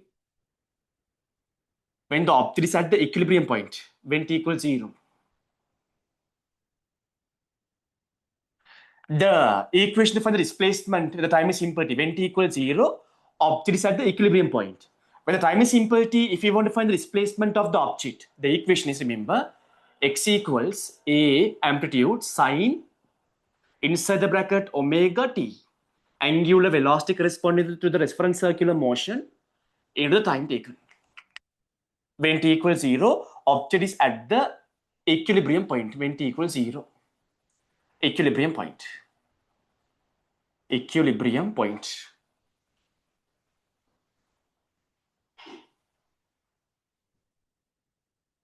The second equation is, when the time is t equals 0, if the object is at the amplitude, if the motion starts from the amplitude, the second equation, initial equilibrium point, when t equals 0, object is at the amplitude. It can be positive or negative, it doesn't matter. Second equation. In theory classes, I prove these stories.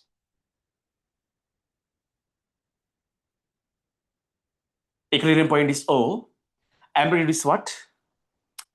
Plus A or minus A or whatever. When t equals 0, the simple harmonic motion starts from the amplitude. It can be a positive or negative. When t equals 0. Then the equation to find the displacement. after simple t time is x equals a cos omega t. X equals a cos omega t. X equals a cos omega t. Right. Nice. Simple.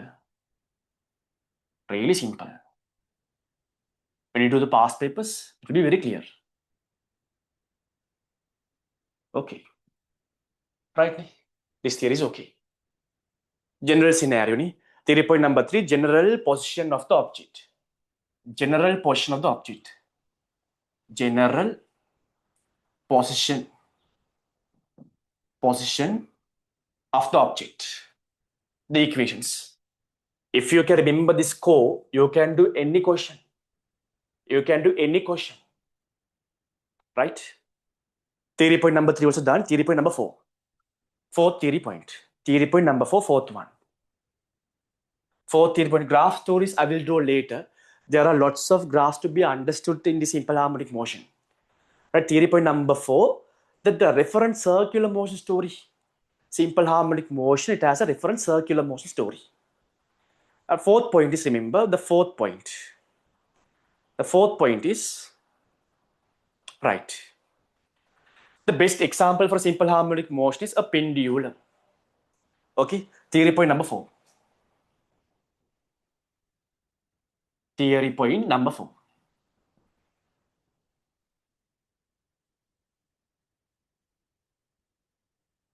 Right, we all know that simple harmonic motion best example is simple pendulum. So we all know that you know that the oscillation of simple pendulum, right? Simple pendulum. So if we can consider this level as the equilibrium point, if the simple pendulum starts the motion from the equilibrium point, then what will happen? If it starts moving from the equilibrium point, if I do the simple harmonic motion, one oscillation means, one simple harmonic motion means, remember, the time taken, one simple harmonic motion means, one oscillation means, here to, this pendulum will reach a maximum position somewhere here. Then what happens? It will again come back to the original position, right? Again, it will come back to the original position, then reaches opposite direction, reaches the maximum height,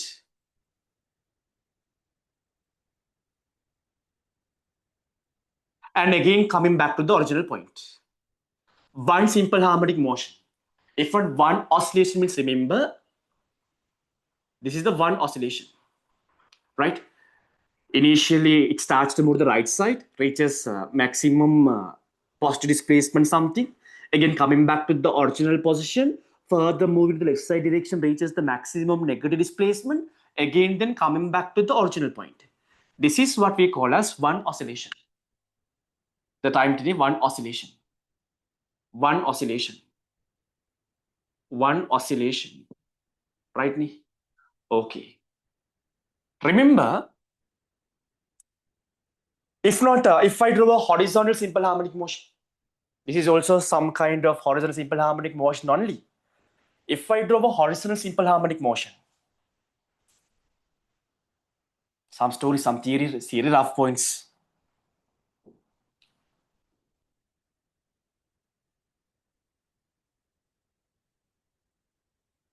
A horizontal simple harmonic motion.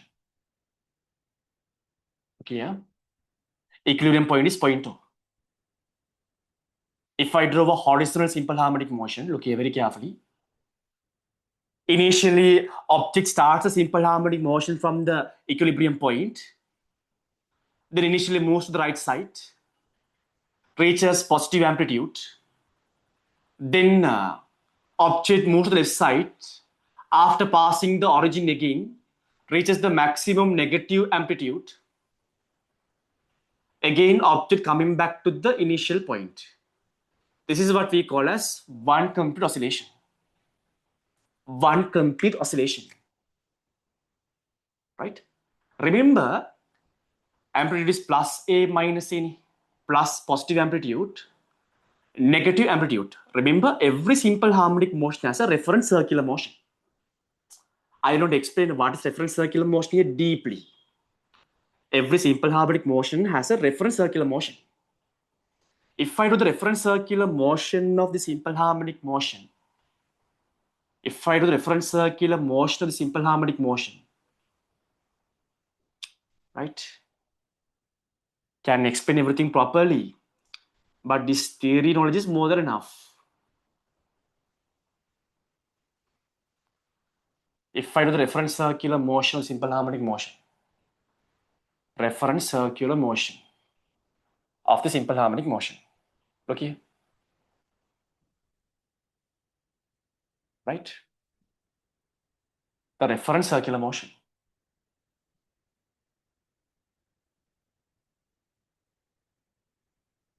So when I do questions, you'll understand more. Some people, they don't even go with these things. Right? Every simple harmonic motion has a reference circular motion. Right? Okay. That means we can match this simple harmonic motion to a circular motion. The very important thing you want to understand is, if you consider simple harmonic motion and its reference circular motion, the amplitude of the simple harmonic motion and the radius of the reference circular motion, they are equal. Right? The radius of the reference circular motion and amplitude of the simple harmonic motion, they are equal. Right? Amplitude equal to radius. Remember, time taken for one complete oscillation is what we call as time period. If you can remember, time taken for one complete oscillation is what we call as time period. Remember, time period for this oscillation, simple harmonic motion, and time taken for one complete simple harmonic motion, and time taken for one complete circular motion also.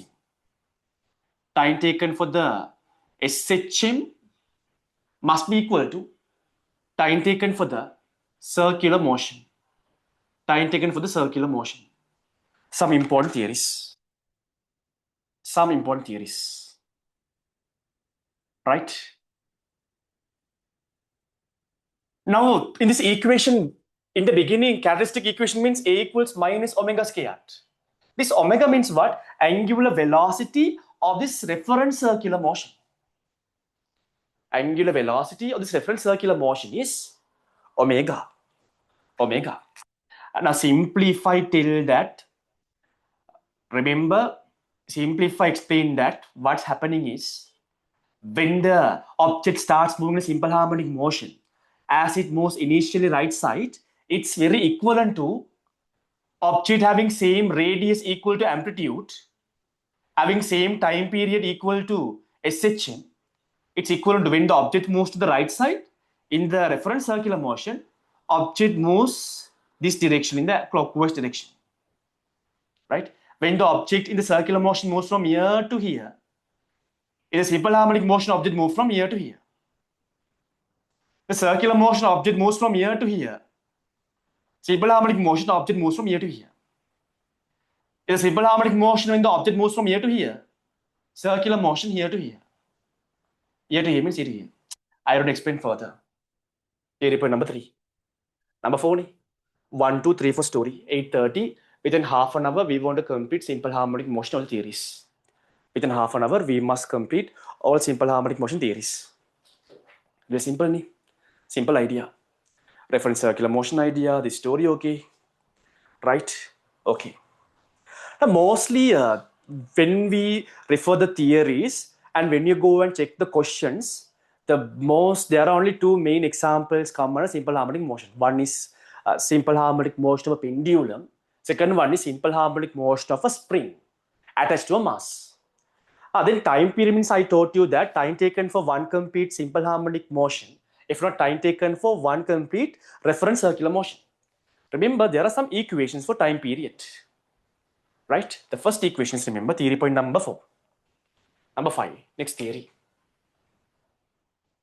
Next theory.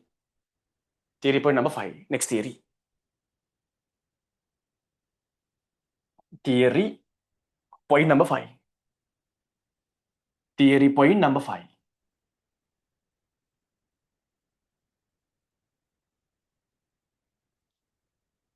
If it is a simple harmonic motion, if it is a simple pendulum, the time period for one complete oscillation,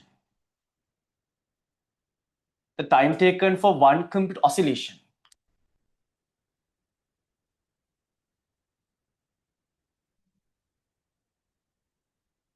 that is t equals 2 pi L over G.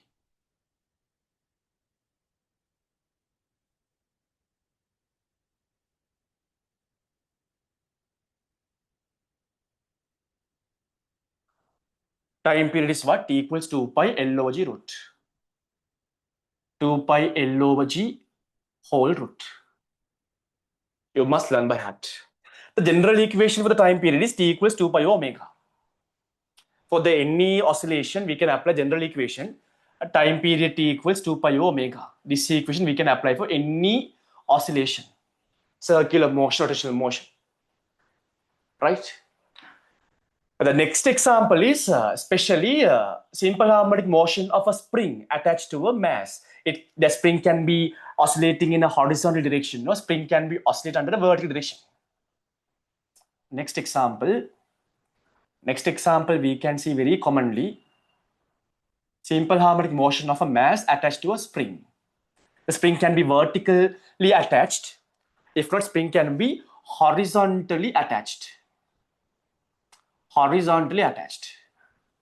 Both the scenarios, if you want for the time period, the equation is mass of the object is simple m, spring constant is k. Spring constant is k. Then time period is, remember, t equals 2 pi m over k whole root. T equals 2 pi m over k whole root. Time period, remember, t equals 2 pi m over k whole root. M over k whole root.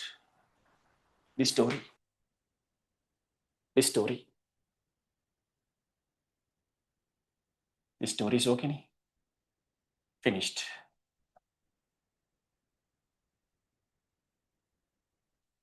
Finished, right? This theory.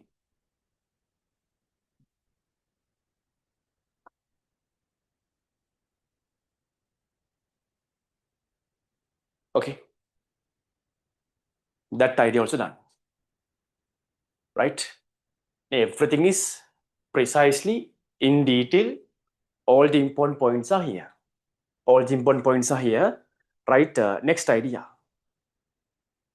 The next story. Next idea is some graphs. The simple harmonic motion, some graphs. This is the oral idea. Reference circular motion, then equations, characteristic equation, maximum acceleration, maximum velocity, minimum velocity, then the time period stories. Then we'll talk about some graph stories. Now, these are very popular graphs that you want to remember. Some graph stories. There are lots of graphs to be remembered in simple harmonic motion. Now, some graphs. Okay.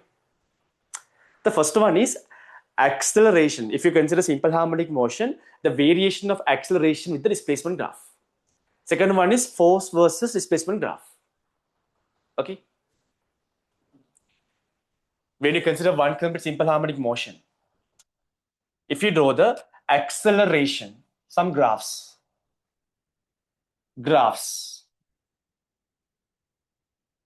in SHM, graphs in SHM.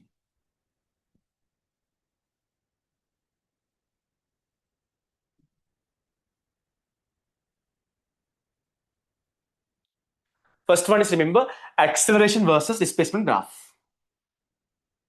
Okay. Graph number 1. Y-axis acceleration, x-axis displacement. Remember, the graph would be like this. You are getting y equals minus ms graph. Acceleration versus displacement graph going to be y equals minus ms graph. Okay. Then when the displacement belongs to the positive amplitude, the acceleration is negative acceleration maximum. See, when the displacement is positive amplitude, acceleration is left side ni. Left side acceleration means negative acceleration maximum. Plus capital A means minus A max ni. Minus A max. Likewise, when the displacement is maximum, negative amplitude, acceleration is positive and the acceleration is maximum. This story.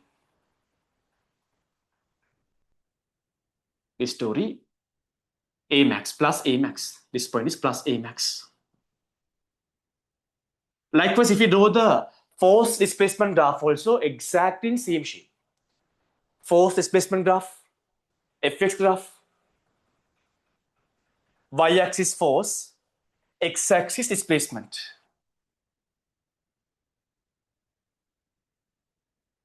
Y-axis force, x-axis displacement, Fs graph.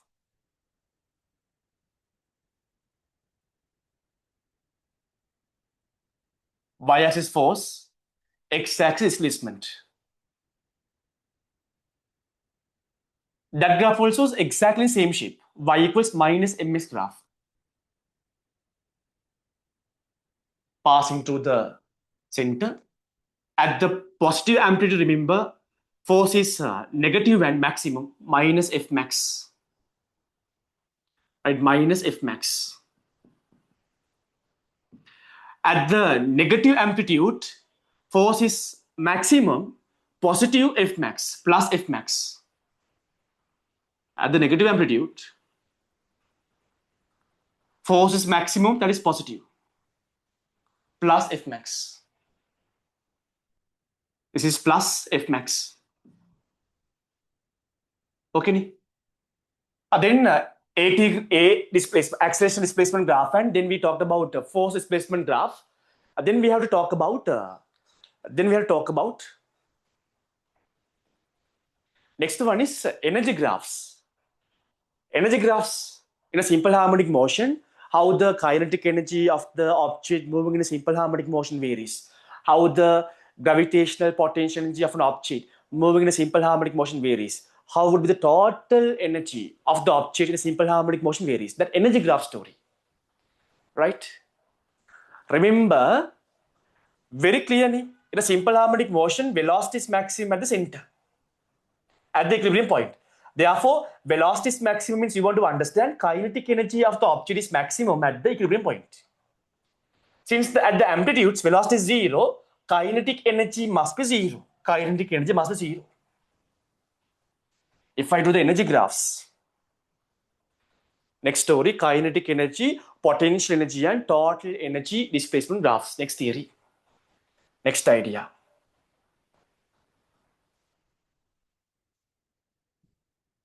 Next idea.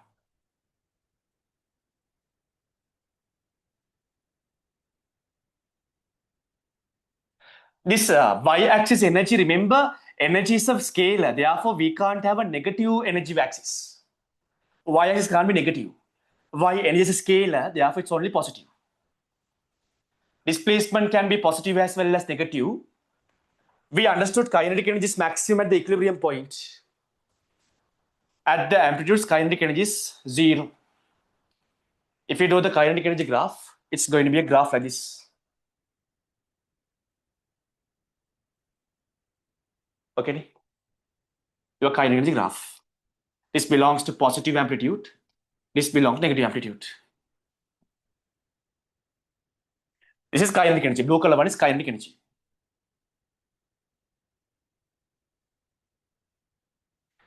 And if you draw the potential energy graph, it can be gravitational potential energy or it can be elastic potential energy of the object graph. Remember, potential energy is minimum, if not 0, at the equilibrium point. Right? Just consider a horizontal simple harmonic motion. Horizontal spring attached to a mass moving in simple harmonic motion. Right? When that mass is at the equilibrium point, that spring is not stretched. That spring is at its natural length. That means, remember, there is no any elastic potential energy storing on the object spring. Therefore, remember, potential energy at the equilibrium point is 0, but at the amplitudes, the spring is maximum stretched or the spring is maximum compressed. Therefore, at the amplitudes, positive or negative, it has maximum potential energy.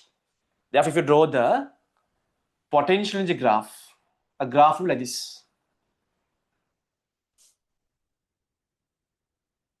I use what color graph? I use black color one. Black color one to represent the potential energy graph. Potential energy. A graph like this.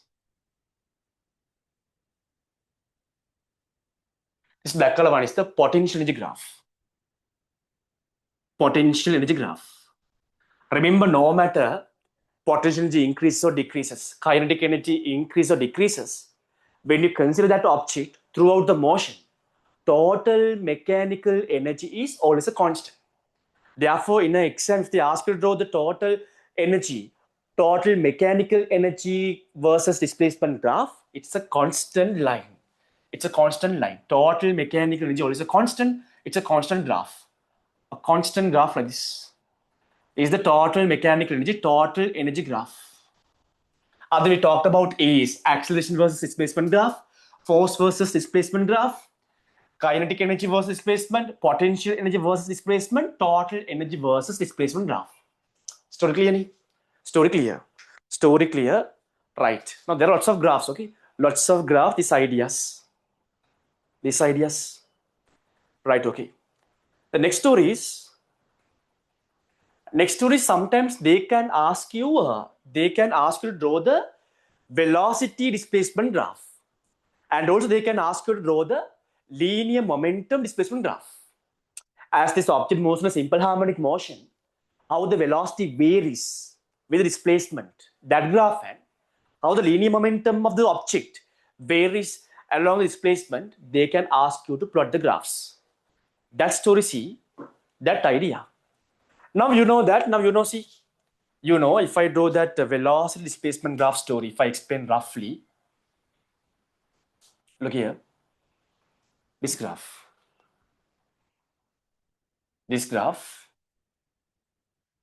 velocity versus displacement graph, velocity displacement graphs. Just think that when the object is moving from the origin to the right side direction, we all know that when the object is at the origin, velocity is maximum. As the object moves right side, what will happen with its velocity? At the positive amplitude, velocity is 0 means as the object moves right side velocity decreases. Right side velocity decreases means what? Positive velocity decreasing.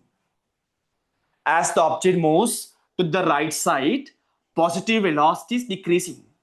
If you draw that graph, positive velocity is decreasing. Right? A graph like this. Then when the object is coming from the positive amplitude to the origin again, initially it goes to the right side, then the object is coming back to the origin. As the object is coming back to the origin again, velocity is 0, again velocity is increasing to maximum. Left side velocity is increasing. Left side velocity is increasing. That means negative velocity is increasing.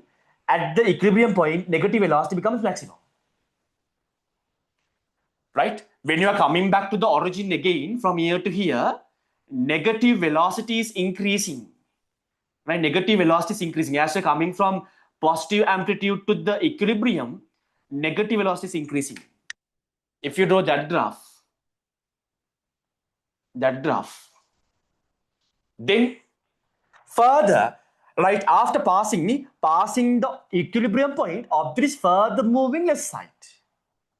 Again, what happens? At the negative amplitude, velocity is 0. Left side velocity is decreasing again. As the object passes this equilibrium point, and when the object is moving left side direction, left side velocity is decreasing, and at the negative amplitude, velocity is 0. As the object passes left side, negative velocity is decreasing. -5, -4, -3, -2, -1. Negative velocity decreasing.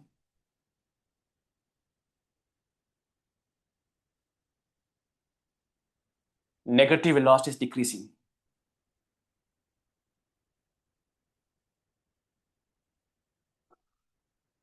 Negative velocity is decreasing.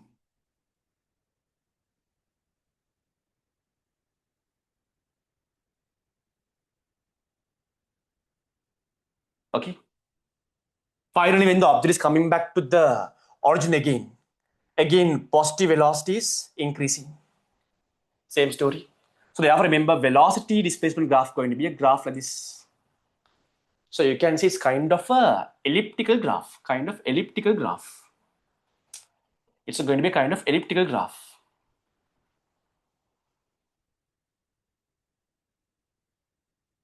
It's going to be a kind of elliptical graph. Remember this velocity displacement graph as well as the linear momentum graph also exactly in same shape. Because why? Linear momentum is mass into velocity. So therefore, mass is a constant. Like how velocity varies, linear momentum also varies in the same way. Therefore, remember velocity displacement graph as well as linear momentum displacement graph also same graph, same shape. Right. Then overall idea, okay, there is one last graph story. Kinetic energy, potential energy, and total energy variation with the time. With the time, how they vary. With the time, how they vary. That story. The last story. The last story. The last theory story. The last theory story. Look here. Last theory story. Okay. Last theory story. Okay. Then this idea, okay. This is okay, 845. 845 idea. Right, 845 idea, okay. Next story. Okay, theory point 1434, graphs in simple harmonic motion stories, idea, okay. Right. Now, look here. I may have to erase this part. If not, I will erase, I'll try to draw somewhere here. If I don't have the space, I will erase these sections, okay. And also they can ask you to draw the displacement time graph of the simple harmonic motion, velocity time graph, acceleration time graph. Okay, right. Okay. Okay.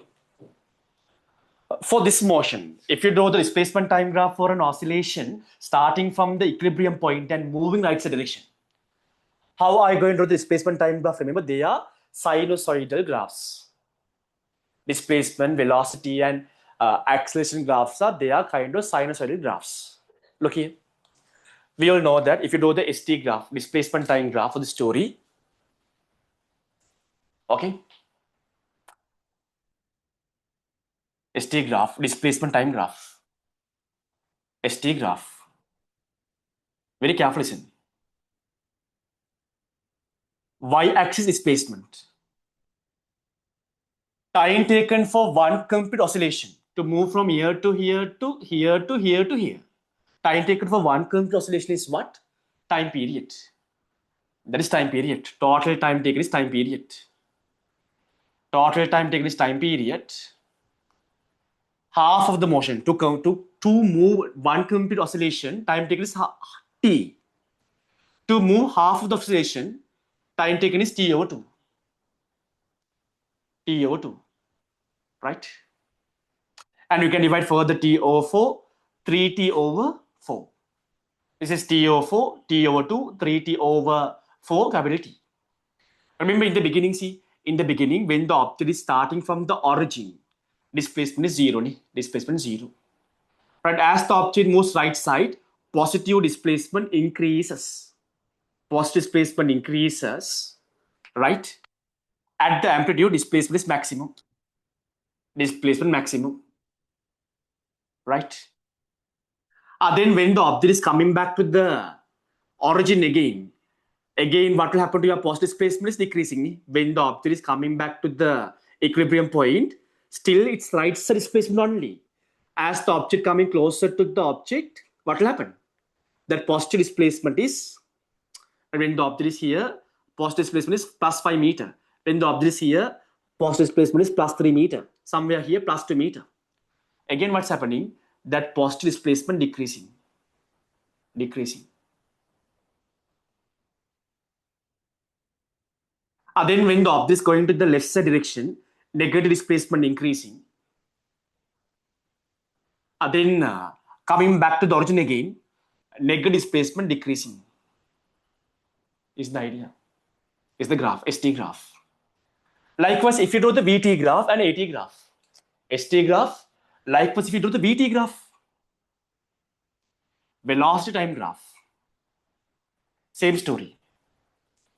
Velocity, we all know that velocity is maximum at the equilibrium point. When t equals 0, velocity is maximum. Starting from velocity is right side, initially starting to the right, it's moving to the right side from the origin, from the equilibrium point. Initially, this object starts to move right side. So therefore, right side maximum velocity. Right side means positive velocity. Initially, it has a positive maximum velocity. As the object reaches the positive amplitude, velocity is 0. Then what? Then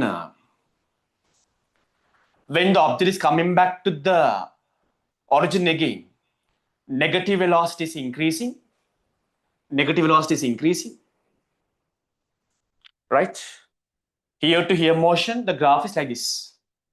I don't explain to that level, assuming you know. If you have doubts, you can ask. If you have doubts, you can ask.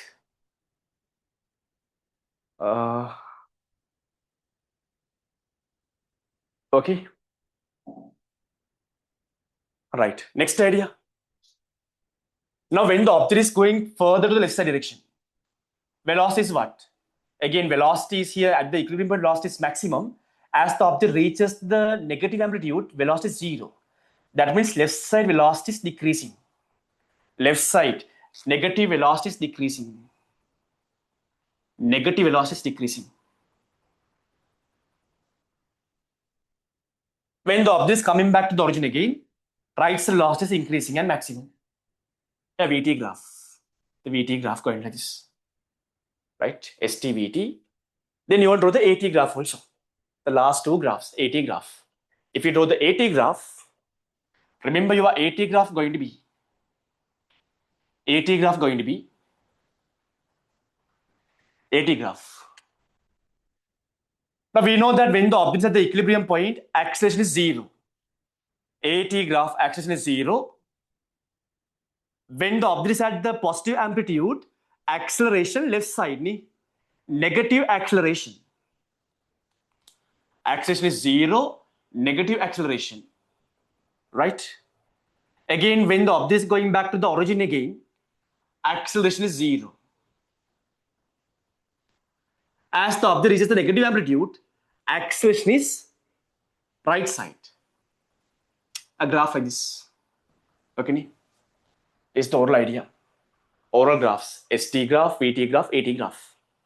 Last 3 more graphs, then entire theory is finished. Last 3 more graphs, then finished. Kinetic energy, potential energy, and the total energy variation of the time. This is the kinetic energy, potential energy, and total energy variation of the displacement. They can ask that kinetic energy, potential energy, and total energy variation with the time. With the time, the last 3 graphs, then finished. I will draw in one single graph all 3 shapes. If I draw in one single graph,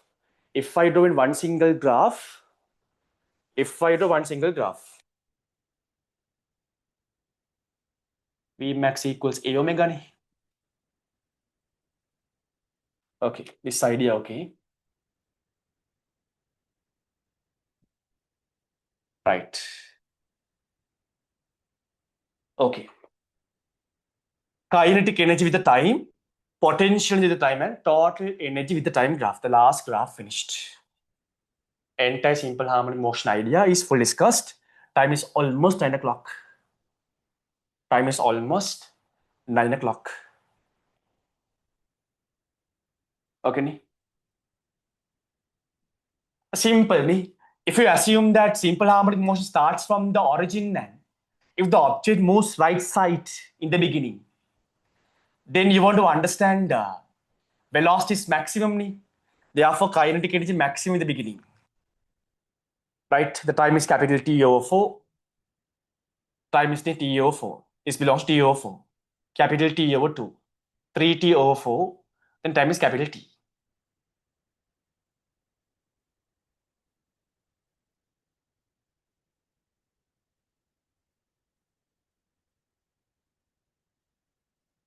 When t equals 0, object is at the equilibrium point, moving right side, velocity is maximum, kinetic energy maximum. As the object reaches the positive amplitude, velocity is 0, kinetic energy is 0. When the object is going backwards, again velocity is increasing, kinetic energy is increasing. A graph like this.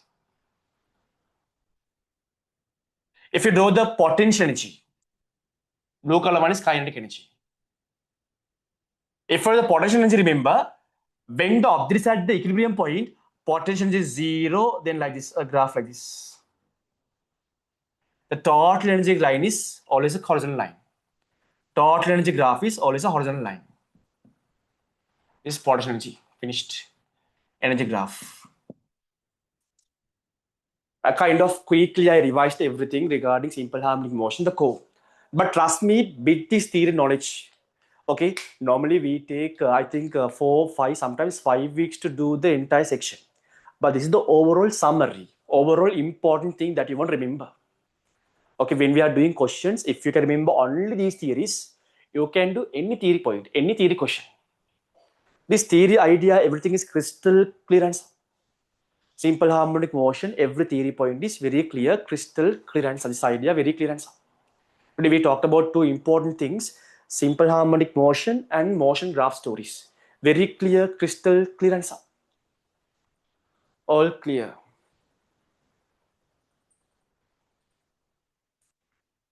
Right. Then great. Then great, me. Right. I think definitely these sessions will give a kind of benefit for you, right? Because now I can link question discussion also into this session, but there is no point, right?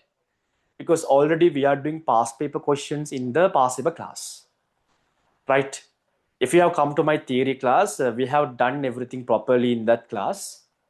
And we are doing model paper questions, target paper questions. We are putting these questions in our target papers and we are doing good essay, MCQ questions in our target paper class. So linking another set of questions into the quick revision class, I think it doesn't make any sense. That's what I'm doing in this way. But you can give some comments regarding this. If you want different ways, you can tell some ideas, your ideas. If I think that really works out, then we can work accordingly. Rightly. Today time is 9 o'clock. We are planned to do till 10 o'clock. But today session, I think I wanted to do that relative motion story and transverse wave story. But for today, it's enough. Next day, we'll plan the remaining idea. Don't worry. Some more before me. Again, before 2 months before the exam, also one last time, quickly revising all theories one last time. Right? Genuinely hands up. This story, the way that we learn motion graph theory and the way we learn simple harmonic motion theories once again. This is clear answer. This story is clear, right? I think it's very clear. Session is effective also, hands up. Session is effective, right? Effective. Right, tomorrow we are doing the transverse waves remaining theories, remaining past paper questions. Okay, right. Then okay, then I think it gives some benefit, right? Right, because I don't want if there must be a kind of benefit from your end by doing this story, right? I can go deep and I can explain, but then it become a kind of normal class. If you are requesting to go deep and explain, then I can consider, but no point. This is enough. This way revising is enough. No need to go deep. Why it is t equals 2 pi L over g? Why is t equals 2 pi m over k root? How this equations came? No need to go deep and no need to understand. This is more than enough to get to do any question. Right? Then better now. You already have given the feedbacks. Therefore, asking feedbacks is kind of torture for you. February month. Okay, I will tell some stories there. Okay. Then we start the class around 6:15. Time is 9 o'clock. Normally we do the class to 10 o'clock only. Today 1 hour early we are stopping the class. But next week again we'll like last week 10 p.m. Next week also we'll work till 10 p.m. Right? Then the theories that I covered, for an example, vectors, then linear motion, vertical motion, projectile motion, motion graphs, and then simple harmonic motion, sound intensity. Now, don't keep any doubt regarding these sections again. Once again, you refer the theories also. Right? Immediately after, you take your theory book and refer every theory point again and put in a short note point book. Already, I think you wrote the story in your short note point book. Already, I have given my short note tute revision tute also. Therefore, you compare, you revise everything, and one last time revise the things and include every important point in your short note point book. And then finish the story. Okay, we will thorough with these stories more and more with the past paper discussions as well as our target discussions. That's the way. That's the way. Well organized one. It's not like doing here and there and taking only one, two theories, and it's not like this. Taking one, two important theories and telling this is the way, this is the way, that be very simple, right? And showing doing one, two questions and not doing like that. Right? You can see, you can see. Okay? You can see. Right? That story. Ne? Anything else you want to tell? Anything else? Right? Don't worry. Now, some people have a small problem. Now, I am expiring the recordings not for my benefit. Right? Now, one is still like this. Request let the big revision recordings not expire because these are short theories, right? So then it would be easier to revise faster if necessary, or if we forget a point, like at least for target papers we can quickly go through a small point if necessary. Other recordings fine, but only revision just a small request. Okay, I will tell some stories. Wait. Okay, right, look here, look here, very simple. I have no intention of expanding recordings, right? Why now? Just others, other teachers, they do like that, but I don't want to do that. I'm doing this story not intentionally, because when these recordings are not expired, I know there are some people now. These people, you guys always join live and you guys cover the theories. I know, the people who join today is the people who always join live and who are cover the theories, who don't want to watch the recordings. But there is some set of people, right? They never join live.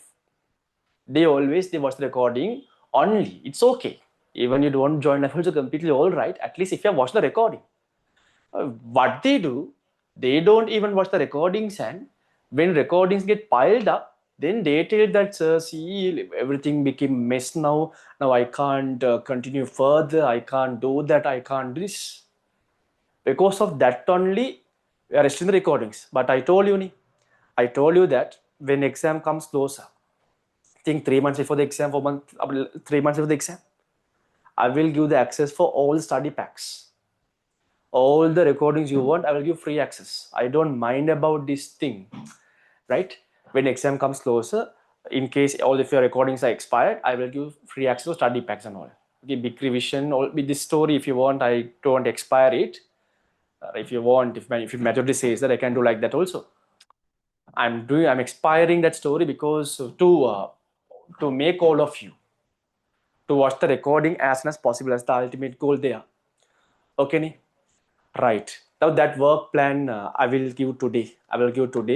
Right? I will tell you first. I will tell these some things. Do those things first. Especially what to be done when you wake up every morning. When you wake up, now I plan to give a book and I wanted you to mark what you have done every day in that book.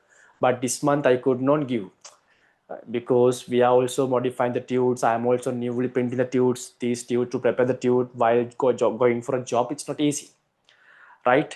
Okay, but February I'm planning to give that book also. But till now, I will tell you today onwards. First of all, I will give a general plan for everyone. I know that plan everyone won't do continuously. If you all can do that plan, definitely you all can get A. People who got A, they talk with me and they told that, sir, there is a kind of thing behind that plan. It's not a big magic plan. Whatever the plan most of teachers give, same plan I am giving, right? But maintaining the consistency, many can't do that. That's the problem. So I will give a general plan, put a message. Today I will give a general plan. Now every day when you wake up, first you should start from that plan. Right? Every week you should write, you should try by keeping time, you should practice MCQs. right? I will tell you how many MCQs, where to where you want to start. And also, you want to start writing past paper, full papers. From what are the sections that we have covered, from those sections, you want to start writing full papers. Okay, I will tell that idea also, what to be done, how to be done. Okay, and then I will tell you that which sections you want to focus more and which time you want to study more. That's today also I will tell. February, every day I also want to do something better than before. Yesterday, comparing yesterday, today I want to give something better. Okay, don't worry, I will give that story. Don't worry, I will give an idea about that. You guys study yourself. Now I will give some work plan. Please follow it, okay? Follow it. Especially physics subject, I'm giving the idea. You can include to chemistry, bio, I don't know. We'll work accordingly. This time is more than enough. This 6 months more than enough. See, revision class once again. What is important? We are revising. If you really don't know this theory section, what you want to do? In case after explaining this idea, let's say someone couldn't understand what is simple harmonic motion, what does it mean by characteristic equation, then this is not suitable for that type of student. That type of student definitely should join for the theory class and cover it too. Should go and purchase the study pack and want to cover it. This revision class is for whom? Revision class is for the people who already learned that section, need a revision. The people who already done this section the first try want to revise one last time. If they want to revise in deeply, then they will go for a theory class. They don't want to go in deeply. They just want to revise these things quickly. So therefore, from this class, we have 6 month time period, more than enough, right? In the revision class, I'm explaining everything. Whatever the part that you want to do in your end, I'm doing on behalf of you. I'm doing past papers. I'm revising everything once again. I'm telling what 2 months before, I will do once again a rapid revision. Once again revising everything. I'm doing the practicals, right? We are doing target papers. You should go and you should search and you should practice papers. But every week I'm giving the target papers. I also want to convert it into full target writing. But with our current time schedule already, I have occupied too much of time. Accept me, agree me. Comparing other classes, I am the one who is doing this much of classes, right? So therefore, if someone really fully committed and work with me, he or she can't tell that my class is not good though. He or she can't tell that I could not get A. Because what is wrong with our classes? Nothing. Time is also enough, right? Nothing is lagging me. Earlier there was issue with some videos. Now I improved somehow video quality also. Within 2 months, I'm planning to buy a kind of small smart board also to show some videos and all. Right? Some small stories are happening. Day by day, I'm also improving. I also want to give something better.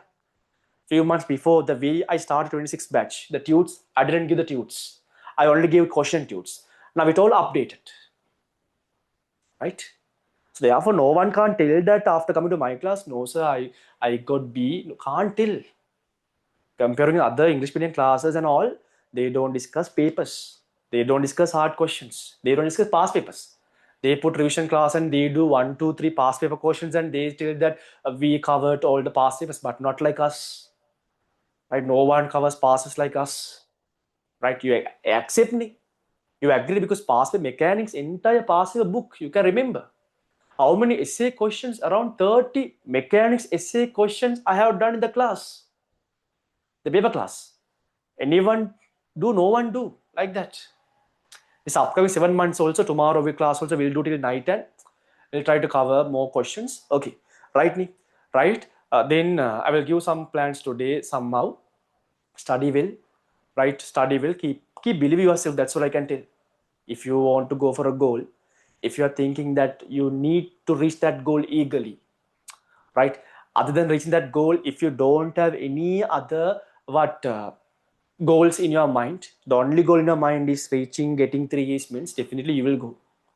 That is the point, right? Because whatever happened to my life, always what you want, you will get. If you want that really eagerly, you will get that. That will happen for sure. So therefore, you keep on working till you reach the target. You keep on working. That's it. Okay, then study well. Then we stop the class already 9, 10, 9, 15 something. Overall 3 hours. Study well. Any doubt, talk with me and we'll clarify it. Okay. they will stop the class for today. Then good night, everyone. Good night. Tomorrow we'll meet again. Yesterday, Sunday, today, tomorrow. We'll meet again. Okay.